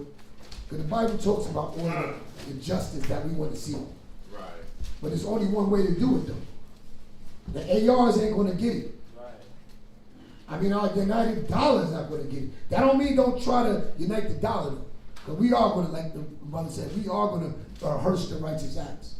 We are going to show the Most High that this Bible, this law, gives us the ability to build and have peace. Right? Where you at? Ezekiel chapter 36 and verse 5. Therefore, thus saith the Lord God, surely in the fire of my jealousy have I spoken against the residue of the heathen. He said he's spoken against the residue of the heathen, meaning those other nations. The Edomites, right? The Arabs, right? All of these people that were confederate against us. Remember to cut us off from being a nation?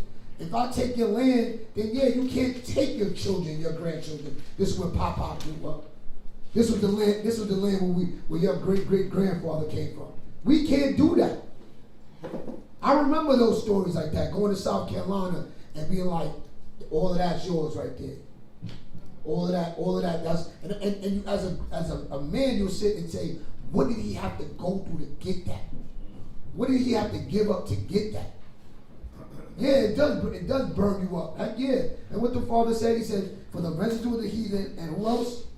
And against all Idumeans. The same old culprits.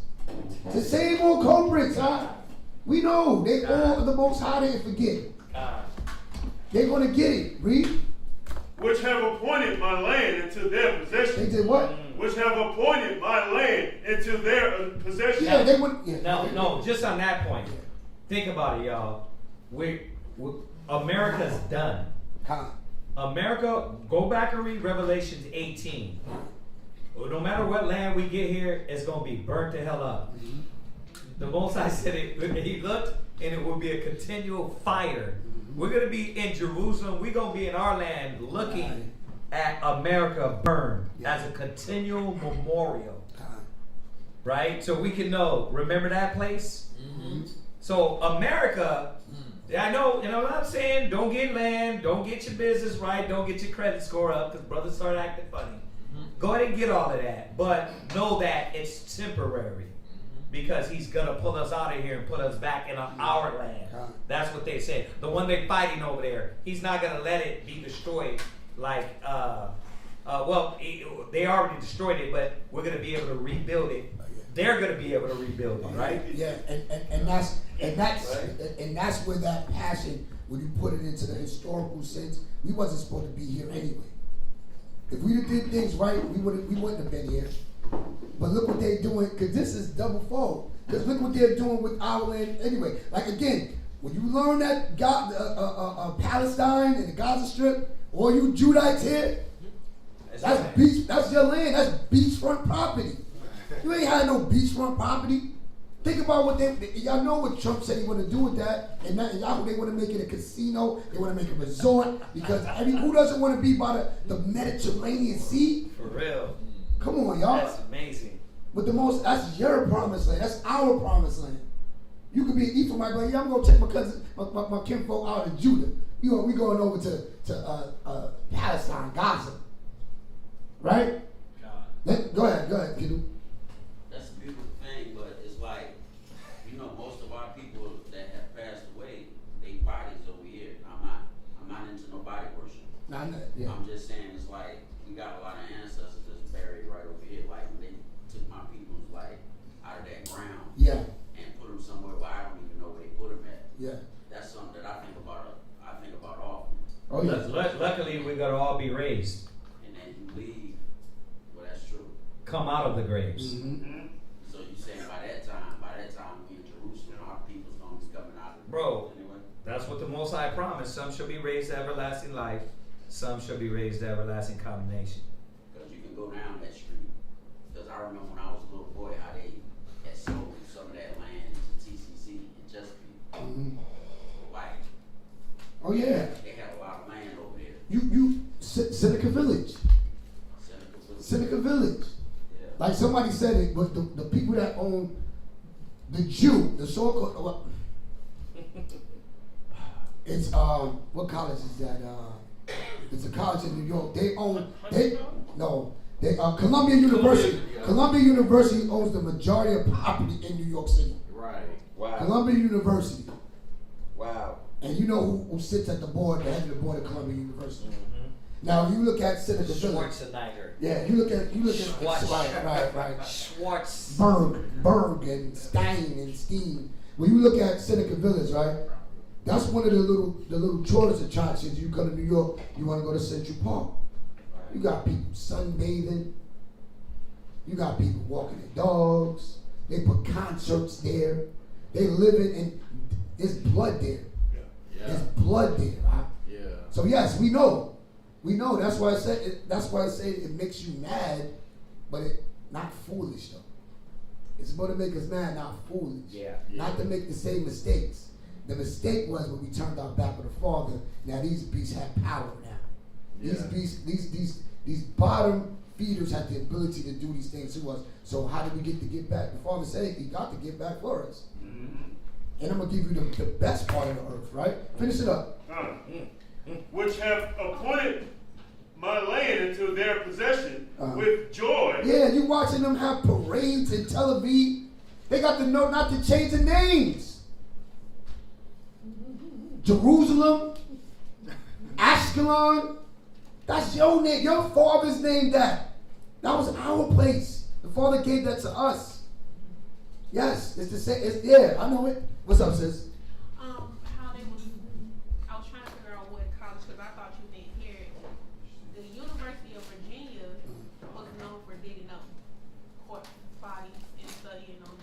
Oh, yeah. Like, so him saying like they uproot bodies and stuff with like with no regard. Virginia is known for that. Oh, yeah. To experiment on our bodies. Desecrate. That's supposed to be honored land. Desecrate that. Look what they did. Look what they did to that turn the skull. They had it in the family for 200 years. They had his skull in the family for 200 years. His skull. Why do you got his skull? Why would you not give him an honorable death? And then give it back 200 years later? Oh, yeah, you got to have it back now. We ate all his meat. Come on, y'all. Read. With the joy of all their hearts and their spiteful minds. Right, they did these things despite they wanted to do these things to us. Remember, this was part of the curses. We didn't want to obey, so the Most High was going to break that stubbornness out of us, like we went over yesterday. Man, it sucks to hear it, right? To actually go through it, that's supposed to rouse us up to turn us back to the Father. That's what to do with the anger. Go back to the Father, right? Go ahead. Right. To cast it out for a prey. Yeah, we victims. We victims. Everybody can come in and do whatever they want to us. And yes, that's what they said. They said, what is that? Is that limitations? I'll get it. But these are the things that we have to avoid we can avoid by turning back to the Father. But yeah, I'm with you on that, Kendall. I'm definitely with you on that, man. These bastards got to pay, man. But go ahead, let's go back. Yeah. Genesis chapter 17 and verse 5. Yeah. Neither shall thy name any more be called Abram, but thy name shall be called Abraham. For a father of many nations have I made thee, and I will make thee exceeding fruitful, and I will make nations of thee, and kings shall come out of thee. And I will establish my covenant between me and thee. What verse you at? Verse 7.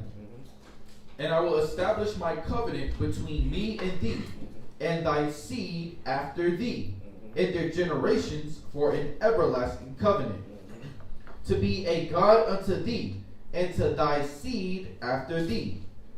Verse 8. And I will give unto thee, and to thy seed after thee, the land wherein thou art a stranger, all the land of Canaan, for an everlasting possession, and I will be their God. And God said unto Abram, thou shalt keep my covenant therefore. He was supposed to go to what? Yeah, that's it. Yeah. Oh, yeah. That's you. Verse 9.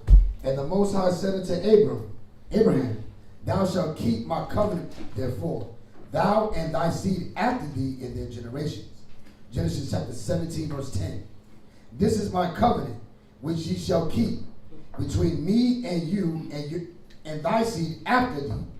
Every man child among you shall be circumcised, and ye shall circumcise the flesh of your foreskin, and it shall be a token of the covenant betwixt me and you. Right. Leviticus 12 and 13. Just showing you how that covenant, that part of this covenant was in the law, right? The token of the covenant was in the law to bind us to the contract of the covenant. Go ahead. Leviticus 12 and 3. Leviticus chapter 12, verse 3. And in the 8th day, the flesh of his foreskin shall be circumcised, and she shall then continue in the blood of her purifying 3 and 30 days. Right. So that was the token of the covenant, that we were supposed to, in the 8th day, circumcise your child. Right? Jump back. Come. And he that, verse 12, and he that is 8 days old shall be circumcised among you, every man child in your generations. He that is born in the house, or bought with money, or any stranger which is not of thy seed. He that is born in thy house, and he that is bought with thy money, must needs be circumcised. Right. Remember, that's the Israelite. Like, so you're a brother from far away. You still had to go through this process. Everybody was gonna partake in this process, right? That's why when you go back to the Maccabees, and we talked about this a few weeks back about how they were uncircumcising themselves in the gymnasiums to put like a prosthetic to look like the heathens. Yeah, when you go to 1 Maccabees 1, y'all got to read it. They were trying to show that, remember it said in 1 Maccabees 1:43, yea, many of the Israelites consented to his religion. They start uncircumcising themselves. So this was a big thing for us to start acting, living, walking, and looking like the heathen. Right? Go ahead. He that is born in thy house, and he that is bought with thy money, must needs be circumcised. And my covenant shall be in your flesh for an everlasting covenant. Verse 14. And the uncircumcised man child, whose flesh of his foreskin is not circumcised, that soul shall be cut off from his people. See, so that's why Christ had to come, because now you got this transition of where the heathen comes in. A lot of our people sell out, but a lot of our kids also grow up not with Hebrew customs, not circumcised. So Christ had to come in, or else the law, the covenant was what? Undone. Right? Now you got Paul coming back and says, remember in time past where you walked as the Gentiles? Now you see where the idea of how we were known as Gentiles. Because it started from undoing this process, right? Oh, I know you're a Hebrew because why? You're circumcised. Well, let's undo that. Oh, you're not a Hebrew. You're heathen now, right? You're John Smith, right? You're Tyrese Gibson, right?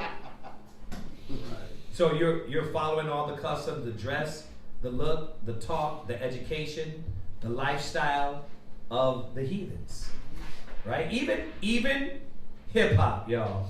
Don't start coming with that. Like that's our heritage. No, shit is heathenistic. It ain't got nothing to do with us. Go ahead. And I'm 14 again. And the uncircumcised man child, whose flesh of his foreskin is not circumcised. Let me say this. Hip hop is like what the Aztecs and the Mayans did. They said, okay, I'm going to run to America and to disguise myself. I'm going to take off my robe. I'm going to keep my fringes on, some of them. But I'm going to run around butt naked in the jungles and smoke peyote and damn mushrooms. And pray to the different sun, moon, and stars. I got my fringes on, though. You know what I mean? So you keep some of the culture, and then you mingle it with heathenistic ideas and customs. It's no different. So we thinking like, well, yeah, that's our culture. No, you literally mingle heathenistic ideas within hip hop, within that idea. Right. And you think because you've been practicing it so long, it's part of you. No, it's still off. It's out of the way. So it was no different what we did in the past. Come on. What verse are you at? Verse 14, midway. That soul shall be cut off from his people. He hath broken my covenant. Genesis chapter 17, verse 15. Right, so now you see why, and I'm just throwing all this stuff in here to spark y'all brains so you can go back and read. That why in Acts, they were like, wait a minute. When these brothers come in, they got to be circumcised? Because you got the Pharisees, they're like strict to the law. Paul's like, okay, but before we get there, before we get to that, could we stop them with the strangling and idolatry? He's like, yeah, we can get to that, but y'all brothers are jumping the gun. These cats are still damn strangling animals and dealing with idolatry. See, right, eating things with mingle with blood. So he was like, okay, that's like you coming in and you barely you still smoking after class. Brothers have done it, right? Like, I'm trying to break this cigarette thing, right? And you leave class and you still smoking cigarettes, but we're like, bro, you need to put your fringes on. Like, how you gonna put your fringes on when you smoking? Like that, and that's what the idea was with the circumcision. Paul came in and was like, look, let's start them from the beginning. Y'all want them to just nip it and then think, oh, now they're Hebrews. They can nip it all they want. A Jew is one inwardly. Let's start with the spirit in them, as opposed to the outward appearance. So that's why you had these conversations based off of circumcision. Yeah. That's actually how the amalgamation, that's what you were referring to, the combination of things. That's how the amalgamation come about. Like, people step in and they want to expedite people's process. It's like, hey, you need to move faster. You need to move faster. And it's like, okay, now he didn't move fast, and he's undisciplined. Oh. Now he's misrepresenting Preach. your whole. You know what I'm saying? Now he's misrepresenting your whole. And now you at a point where you want to cut the finger off just to save the hand. You know what I'm saying? Yeah. Like, so now you want to cut him off. Now you got this bitter dude out there talking, tearing your whole reputation down because they knew he was a part of you once upon a time. But because you was being a human being in this congregation, being this human, talking about some, hey, I need him to hurry up. Right. Rather than allowing The process. patience, Yeah. having the patience Yeah. with the person and allowing them to process through on God's time, not yours. Yeah. You know what I'm saying? And then them actually being who they're supposed to be in truth. Yeah. Rather than who you think they're supposed to be at the time that you think they're supposed to be. Yes. You know what I'm Right. saying? So the amalgamation is heavy. So It's you start real. to see it, and it starts to deteriorate the whole. The whole just start breaking down You because everybody's rushed in. You forcing let the scriptures say, force not the course of the river. You can't, first of all, you can't. That's the idea. Force not the course of the river means you can't. Who can? Nobody can. But the problem is that we think we can, and you think, man, the class I just gave was supposed to knock you down. You know, when I first start teaching, when you're like, man, that class, I'm finna drop, it's finna open up minds. And then the brother's like, yeah, that was cool. But yeah, what you said is, man, is so, once we learn that, it's gonna be easier on your lack of patience, and you're gonna start to rely on the Father. We get puffed up. There's a little puffed upness in there, thinking like man's wisdom is going to change another man. It ain't going to change, brothers. It's got to be the Spirit that takes hold and moves this man, or else, yeah. So what you said was right on point. It's also the perception. Like, I think I'm the perfect person to say it too because it was mentioned, I think 2 weeks ago. It was like somebody asked, like, you seem smart and blah, blah. I'm like, what they got to do with anything? You know what I'm saying? Like, that's a perception. Right. You know what I'm saying? That's just what you see. That's a facade. Like, what's happening inside of the house? Like, what's happening inside of the tent? Like, you hear me speaking, you like, oh, you seem so intelligent. So what? Right. Like, what do that mean? You know what I'm saying? Like, you can sound smart too.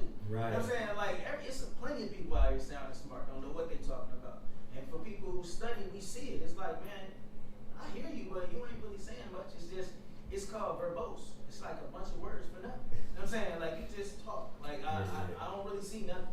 But I think I was the perfect person for that message because some people see things or hear things and they assume things. And it's like, you can assume all you want. You know what I'm saying? Like, but when you have that, in my particular case, when you have that person who's sitting close enough to you, why don't you just go over and speak to that individual and ask them, hey, what is it that you're doing? Right, You know what I'm saying? Because that's what brothers do. Brothers go over and go to that individual. They don't ask people around. They go to that person and say, excuse me, like, what's going on? Like, how can I help you? Right. You know what I'm saying? Like, how can I help you? I do this every day. That's how I know the process because I do it every day. I run into these Christians. You know what I'm saying? I run into these, whatever sect it may be. Even Muslims, I talk to them too. I'm like, bro, like, you know what's really happening? You know what I'm saying? Right. Like, what's really happening and how can I help you? Man, you'll be surprised how many questions they have. Like, you know what I'm saying? How many questions they have. They're like, man, well, what do you identify as? Oh my God. You say you study the word, but you're not a Christian. Like, how? You know what I'm saying? They don't even see how you could, you know, like how you could do And one. you probably throwing them for a whole damn loop, bro. You changing their whole trajectory of life. What's up? He just reminded me of a song I used to listen to. I kind of still do. It's by the Emotions. It's a female group artist back in the day. There's a song called, Don't Ask My Neighbor, Come Talk to Me. Yeah, that's what it was. All right, go ahead. Genesis chapter 17, verse 15. And the Most High said unto Abraham, as for Sarai, thy wife, thou shalt not call her name Sarai, but Sarah shall her name be. Yeah, when we looked it up, it was as my princess and princess. So princess or my princess, right? With the ya and the at the end. Remember, I said that earlier, right? So you got my son's name is Kazak, my name is Kazak Ya. My dad named me, put the ya meaning his strength, right? As opposed to I'm saying he's strong. Because I already got a son called Kazaki. I got another son. His name is Kazaki. That's why I named him Strong, right? Strong peace, right? So, but that Yah at the end made her my princess. Go ahead. Verse 17. Then Abraham fell upon his face and laughed and said in his heart, shall a child be born unto him that is 100 years old? And shall Sarah that is 90 years old bear? This is how you know what perfect means. Like, he wasn't disrespecting the father.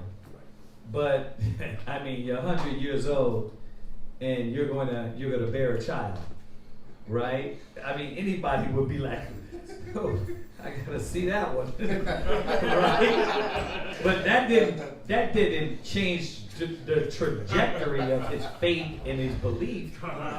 And I'm saying that to say, as when we see it with Sarah, it didn't make her a wicked woman either. It didn't change her faith in being a faithful wife to a faithful man. It just, it is what it is. It's like, yeah, that's real powerful. Barakatah Yahweh, right? What? Right, because the story's not finished.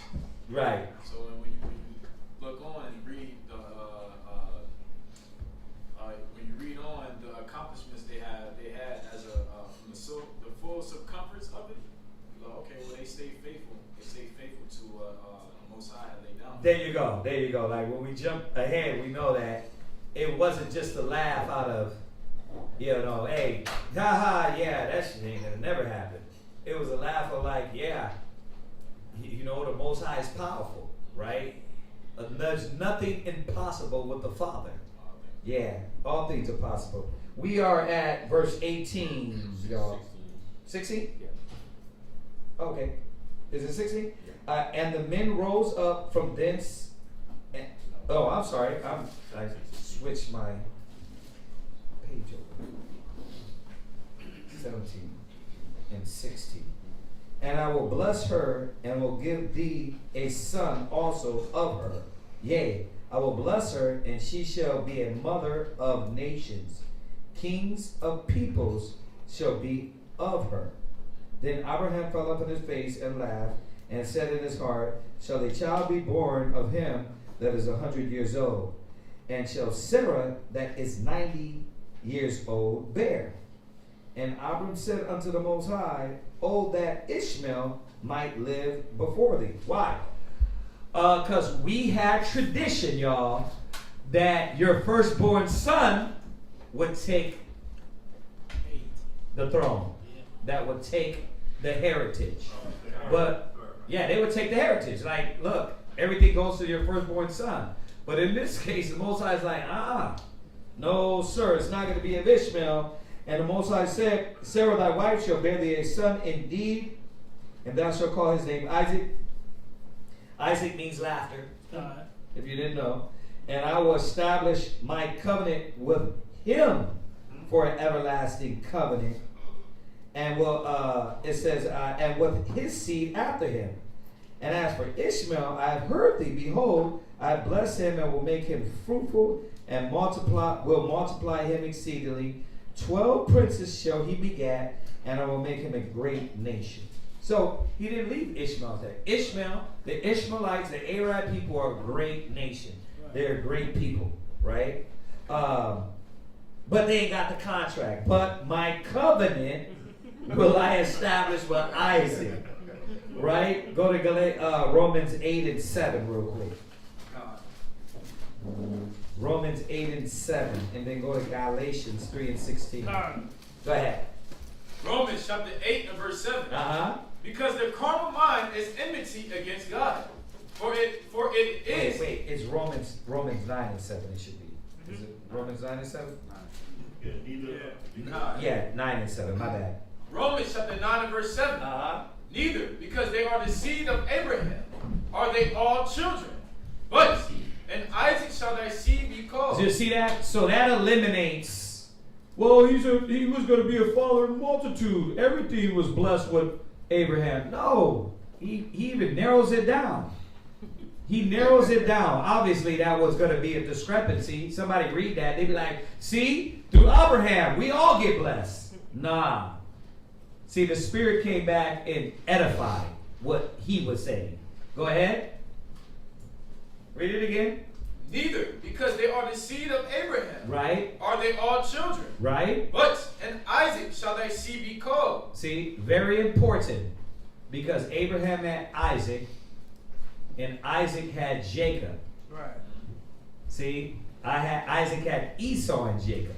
Abraham had Ishmael and Isaac. Ishmael was moved out of the line. Then the same thing happened with Jacob. He had, Isaac, he had Esau and Jacob. Right. And the Most High put Esau to the side and kept Jacob. Go ahead. That is, they which are the children of the flesh. That right. Go ahead. These are not the children of God. See? Yeah, they were his seed, but they were the carnal children. They weren't the spiritual children, the sons of the living power. That's you. That's us. Go ahead.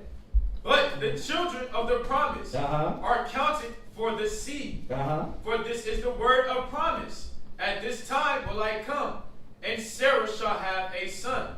And not only this, but when Rebekah also had conceived by one. You see that? He's lining it up in the spirit of the Most High. This is beautiful. Go ahead. Even by our father Isaac, for the children being not yet born. Right. So jump back. But verse 21.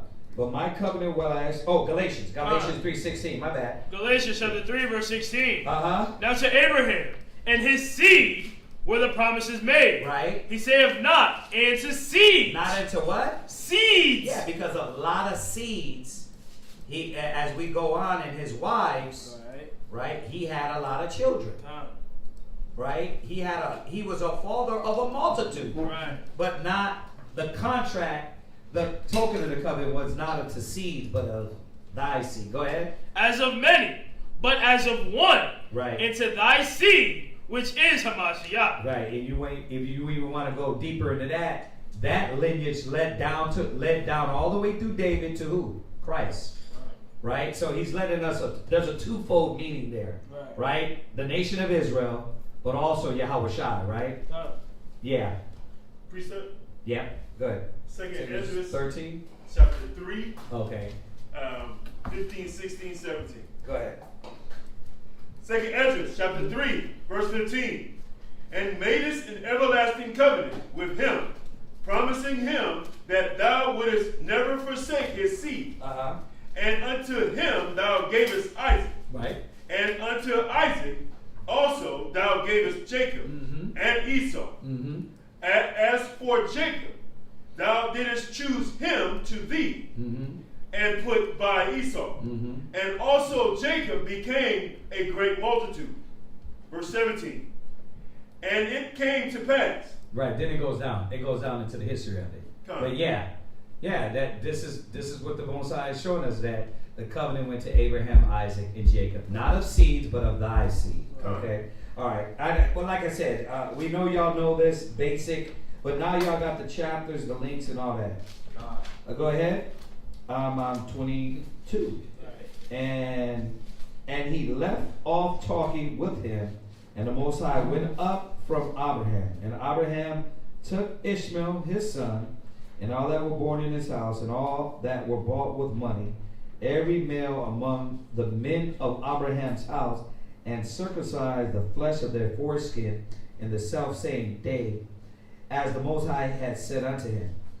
And Abraham was 90 years old and 9. Imagine getting circumcised at 99, bro. 99? That'll knock a cat down. That'll knock you down for a second. But Abraham, that time was different, right? And when he was circumcising the flesh of his foreskin, and Ishmael, his son, was 13 years old, and he was circumcised in the flesh of his foreskin. In the same day was Abraham circumcising Ishmael, his son. And all the men of the house born... let me say this on that. So you didn't get circumcised in 8 days. It's okay. you got circumcised before 8 days. Like what we learn is if you take them to the doctor, you go to the hospital, you want to do it right there. If they wait, it's cause cosmetic surgery and they charge you. So you want to just, when they ask you, you want to get circumcised? Yeah. Don't be like, you know what? Nah, I'm going to wait 8 days. You're going to have hell, bro. Then you're going to have to pay for all that. And guess what? It ain't going to be on 8 days anyway. There ain't nobody you're going to schedule and be like, you know what? I want it done on the 8th day. And they be like, okay, I'm going to do it on the 8th day. You got to schedule that. You got to set that out. You're going to mess everything up for yourself. Just get it done. The Most High is showing us even here. They weren't done on the 8th day, but the Most High still recognized it, right? As we're going to see, a lot of brothers are not going to be circumcised on the 8th day, and you're going to have to come back and eventually do that. Was that it? No. 27? Yeah. And all the men of his house born in the house and brought with money of the stranger were circumcised with him. So there it is. That's that. Yes, everybody was circumcised. Any questions on the topic, off the topic? If not, we're gonna go. We got some questions online and set up the prayers. What we got? From Ariel. It's in Isaiah 34:11. What is? All right. First of all, on class, nobody got anything on that. Everybody is like I said, it was gonna be a quick one. Go ahead. In Isaiah 34:11, what is the line of confusion and the stones of emptiness? Isaiah 34:11. Let's go there. God. Isaiah chapter 34, verse 11. But the cormorant and the bittern and the bittern shall possess it. The owl also and the raven shall dwell in it. All right, 34. Let's get a little context of the chapter. Read 1. Verse 1. Come near, ye nations, to hear, and hearken, ye people. Let the earth hear, and all that is therein, the world, and all things that come forth of it. For the indignation of the Most High is upon all nations. Right. So, what is the subject about? What? The Most High's fury on all nations. The Most High's fury upon all nations in destruction. Jump to verse 8. Verse 8. For it is the day of the Most High's vengeance. Right. Now remember, this is a future prophecy. Right? We can start from verse 1 and we all love verse 6. We all read verse 6. Go verse ahead. 6. The sword of the Most High is filled with blood. It is made fat with fatness, and with the blood of lambs and goats. Right. With the fat of the kidneys of rams. Right. For the Most High have a sacrifice in Basra. Right. Who's over there in Basra now? So-called white man. Right. That's calling themselves Jews. They're the synagogue of Satan. Go ahead. And a great slaughter in the land of Idumea. Why? Because those are not Bosnians. They're not Israelites. They're Idumeans. They're white people. Right? Go ahead. And the unicorns shall come down with them. And the bullocks. Right. When you look up that word, it's not a unicorn. It says a bull in Hebrew. All right. We're thinking like they got wings. No. The Pegasus. Remember, this is just bad English translation, right? But when you look it up in Hebrew, it tells you a bull, right? So we get that. I wanted to establish what the chapter was talking about. Then you get to verse 11, and it says what? But the cormorant and the bittern shall possess it. Right. The owl also and the raven shall dwell in it. Right. So what's going to happen when a land is destroyed? And put it like this, even better. Go look at Gaza. If you look at the news, what's over there? Birds chirping on dead bodies, and coming down and eating the corpse.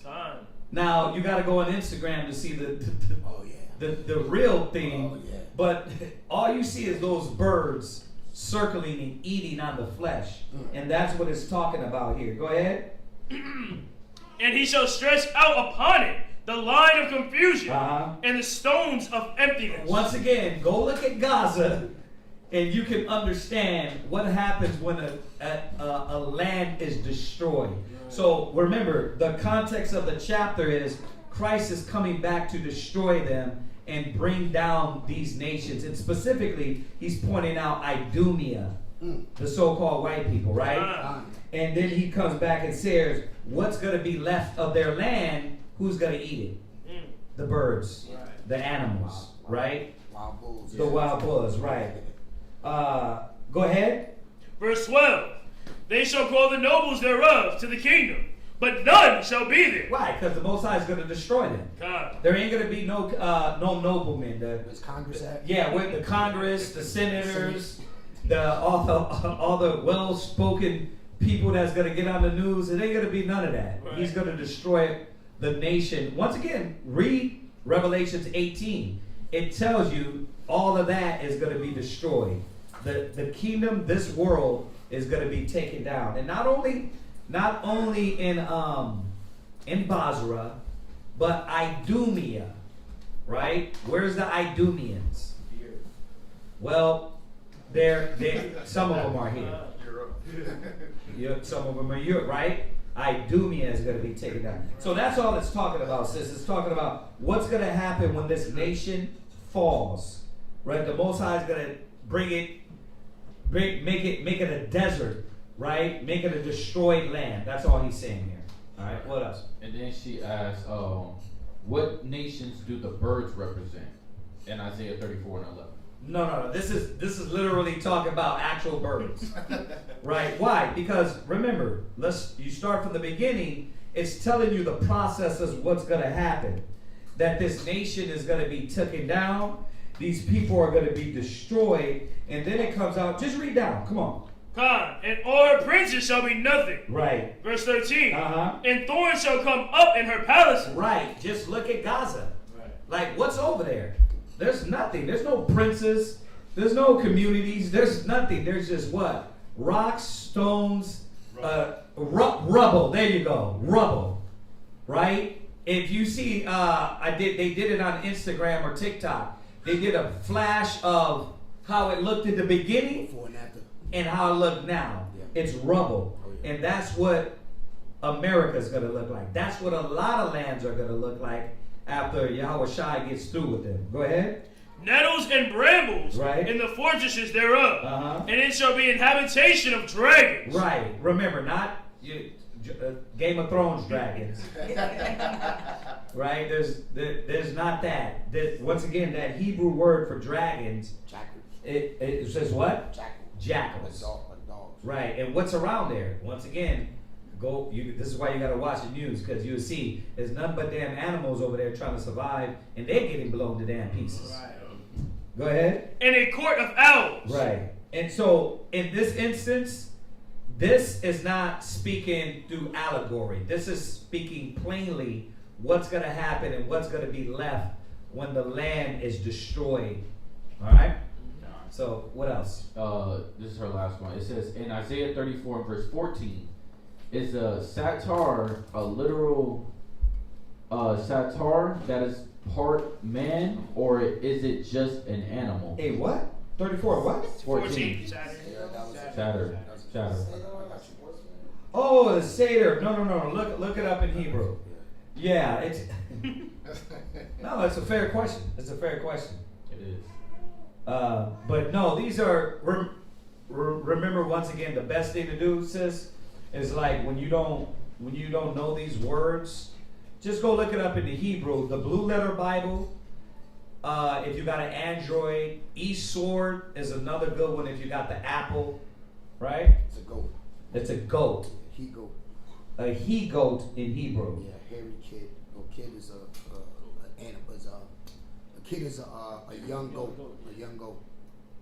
Yeah, so goat. All right. So a goat. All right. Was that it? That was it. That was everything. Yes, sir. Okay. All right. I Majum, Wapanya Hapadam. Let's finish the prayers. ChatGPT said it is a demon goat.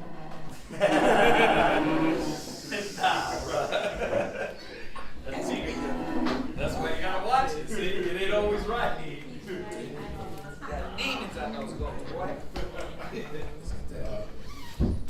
Oh yeah. Call everybody down. We moving fast. Let them get them down here. Sorry, y'all. I'm moving too fast. We gotta get the kids downstairs and everybody from upstairs. Yeah. Yeah, I knew it wasn't gonna be that bad.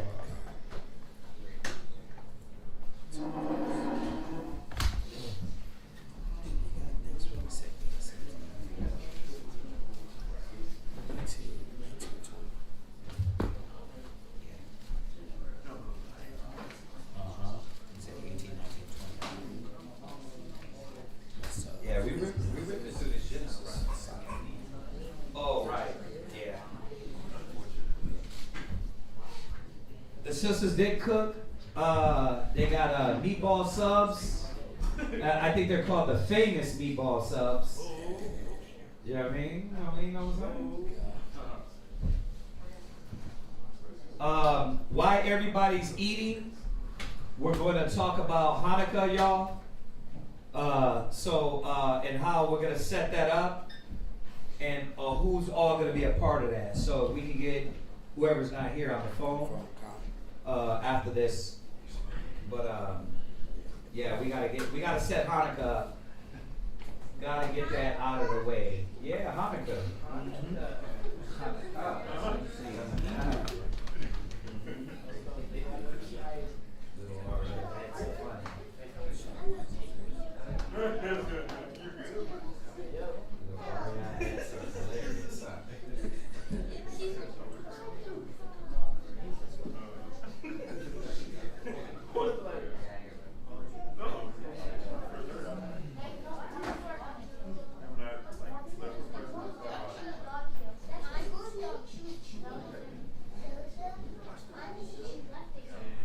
Who else are we waiting for upstairs, y'all? Y'all hurry up, let's go.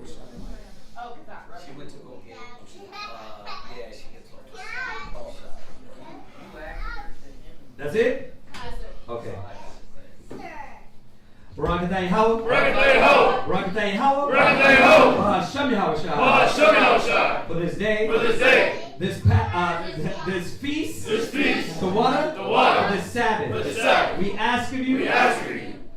As all other Sabbath days. As all other Sabbath days. Keep us at peace. Keep us at peace. In our mind. In our mind. In our spirit. In our spirit. Bless us. Bless us. With wisdom. With wisdom. Knowledge. Knowledge. Understanding. Understanding. Faith. Faith. Patience. Patience. And long suffering. And long suffering. We ask of you, We Yahweh. ask of you, Yahweh. Deliver. Deliver. Your servants. Your servants. Do what you promised. What you promised. And deliver us. And deliver us. From this wicked. From this wicked. And froward. And froward. Generation. Generation. The Wadi Yahweh. The Wadi Yahweh. Bahasham Yahweh. Bahasham Yahweh. Barakatay Yahweh. Barakatay Yahweh. Bahasham Yahweh. Bahasham Yahweh. Hahawa'a. Nathalanawa. Nathalanawa. Hatawara. Hatawara. Bless you, Yahweh, in the name of Yahweh that gives to us the law. Barakatay Yahweh. Barakatay Yahweh. Bahasham Yahweh. Bahasham Yahweh. Hahawa'a. Nathalanawa. Nathalanawa. Award. La Ra'ah. La Ra'ah. Bless you, Yahweh, in the name of Yahweh that gives to us the light to see. Barakatay Yahweh. Barakatay Yahweh. Bahasham Yahweh. Bahasham Yahweh. Hahawa'a. Nathalanawa. Nathalanawa. Ha'ayo. Quara. La Quara'a. La Quara'a. Ha'ayin. Bless you, Yahweh, in the name of Yahweh that gives to us the ram's horn to call the people. Barakatay Yahweh. Barakatay Yahweh. Bahasham Yahweh. Bahasham Yahweh. Hahawa'a. Nathalanawa. Shaman. Zayat. La Mashah. Yash'al. Bless you, Yahweh, in the name of Yahweh that gives to us the olive oil to anoint Yasharallah. This is Psalms 92. It is a good thing. It is a good thing to give thanks. To give thanks unto Yahweh. Unto Yahweh. And to sing praises. And to sing praises unto His name. Unto His name. O Most High. O Most High. To show forth. To show forth. Thy loving kindness. Thy loving kindness. Every morning. Every morning. And thy faithfulness. And thy faithfulness. Every night. Every night. Upon an instrument of 10 strings. Upon an instrument of 10 strings. And upon the psaltery. And upon the psaltery. Upon the harp. Upon the harp. With a solemn sound. With a solemn sound. For thou. For thou. Yahweh. Yahweh. Has made me glad. Has made me glad. Through thy work. Through thy work. I will triumph. I will triumph. In the works of thy hands. In the works of thy hands. O Yahweh, how great are thy works, and thy thoughts are very deep. A brutish man knoweth not, neither doth a fool understand this. When the wicked spring up as grass, and when all the workers of iniquity do flourish, it is that they shall be destroyed forever. But thou, Yahweh, art most high forevermore. For lo, thy enemies, O Yahweh, for lo, thy enemies shall perish. All the workers of iniquity shall be scattered. But my horn, but our horn, shall thou exalt like the horn of a unicorn. We shall be anointed with fresh oil. My eye also shall see my desire on my enemies, and my ears shall hear my desire of the wicked that rise up against us. The righteous shall flourish like the palm tree. He shall grow like the cedar in Lebanon. Those that be planted in the house of Yahweh shall flourish in the courts of the Most High. They shall still bring forth fruit in old age. They shall be fat and flourish to show that Yahweh is upright. He is my rock, and there is no unrighteousness in him. This is Psalms 133 in Hebrew. Shayar, Hamalawah, Ladawah, Hana, Matawah, Wabah, Na'ayam, Shabbat, Akim, Gum, Yakad, Kashaman, Hatawah, Ayu, Haraash, Uriah, Ayu, Hazakwan, Zakwan, Aharan, Shayarah, Ayalpanya, Manawathiwa, Katol, Karawan, Shayarah, Ayu, Hariyah, Taziah 1, Kaya, Sham, Tazawah, Yahweh, Habaraka, Kayayam, Ain, Haywalam, Aman. Psalms 133. Behold, how good and how pleasant it is for brethren to dwell together in unity. It is like the precious ointment that ran. It is like the precious ointment upon the head that ran down upon the beard, even Aaron's beard, that went down to the skirts of his garments, as the dew of Hermon, and as the dew that descended upon the mountains of Zion. For there the Most High commanded the blessing, even life forevermore. Amen. Amen. Bahashem Yahushua. Bahashem Yahushua. The water. Amen. Listen, we go over Psalms 133 because Psalms 133 is a reminder of what this is all about. About the brotherhood, about sisterhood, about the unity. Brotherhood is not a word that is easily attained. Brotherhood comes through working, being around, forgiving, stumbling with brothers. That's how brotherhood is built. We have to get off of this idea that you're automatically going to vibe with someone, or everything is going to go the way you feel it's going to go. A brother is born for adversity. So that means that you go through adversity with brothers. That's why it says prove a friend. There's some there for their own occasion, and there's some that is there through those trials and tribulations and persecutions and things that establish that you are a real G. Right? You're a real brother. And brothers got to remember that. Stop. We're delusional. That's why you get in these relationships and you just abandon ship easily. Because you don't know that it takes love, dedication, commitment, sacrifice to build and establish unity and brotherly love. It's not like the white man told us, oh man, my heart, I feel something in my stomach for her. I feel something in my stomach for the brother. No, it's more than that. It's a connection. It's a bond. The only way that connection and bond is established is by those things we have to go through with each other. That means you got to talk. That means you got to know each other. That means you got to understand each other. Like me and the brother was talking earlier, the quirks, the things that brothers do, right? That you got to learn. That you know that it's not everything that a brother does is just to irritate your life, right? And yes, a lot of these things, you know, we're gonna learn. Oh, I gotta stop this because this is irritating when I eat and smack in front of a brother's face. I'm not 13 no more. Right? You're gonna learn that. Okay, yeah, I gotta let these things go, and on top of other things. But that's brotherhood.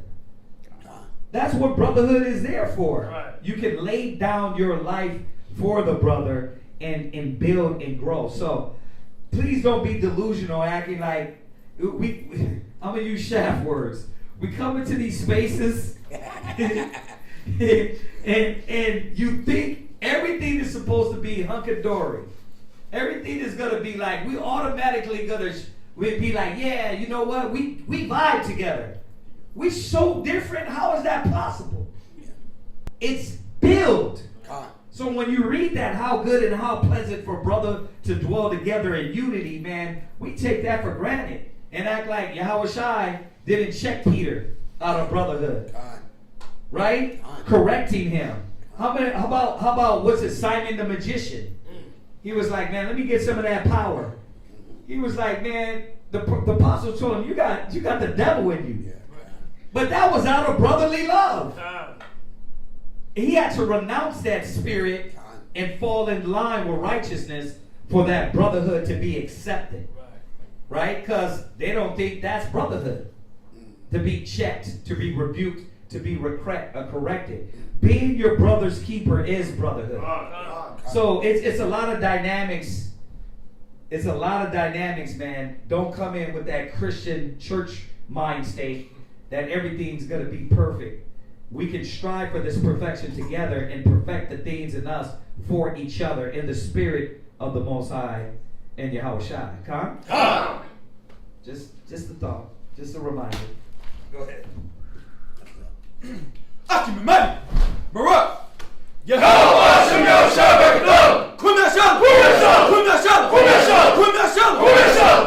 Yagmatah, turn and face the cistern. Okay. Call it.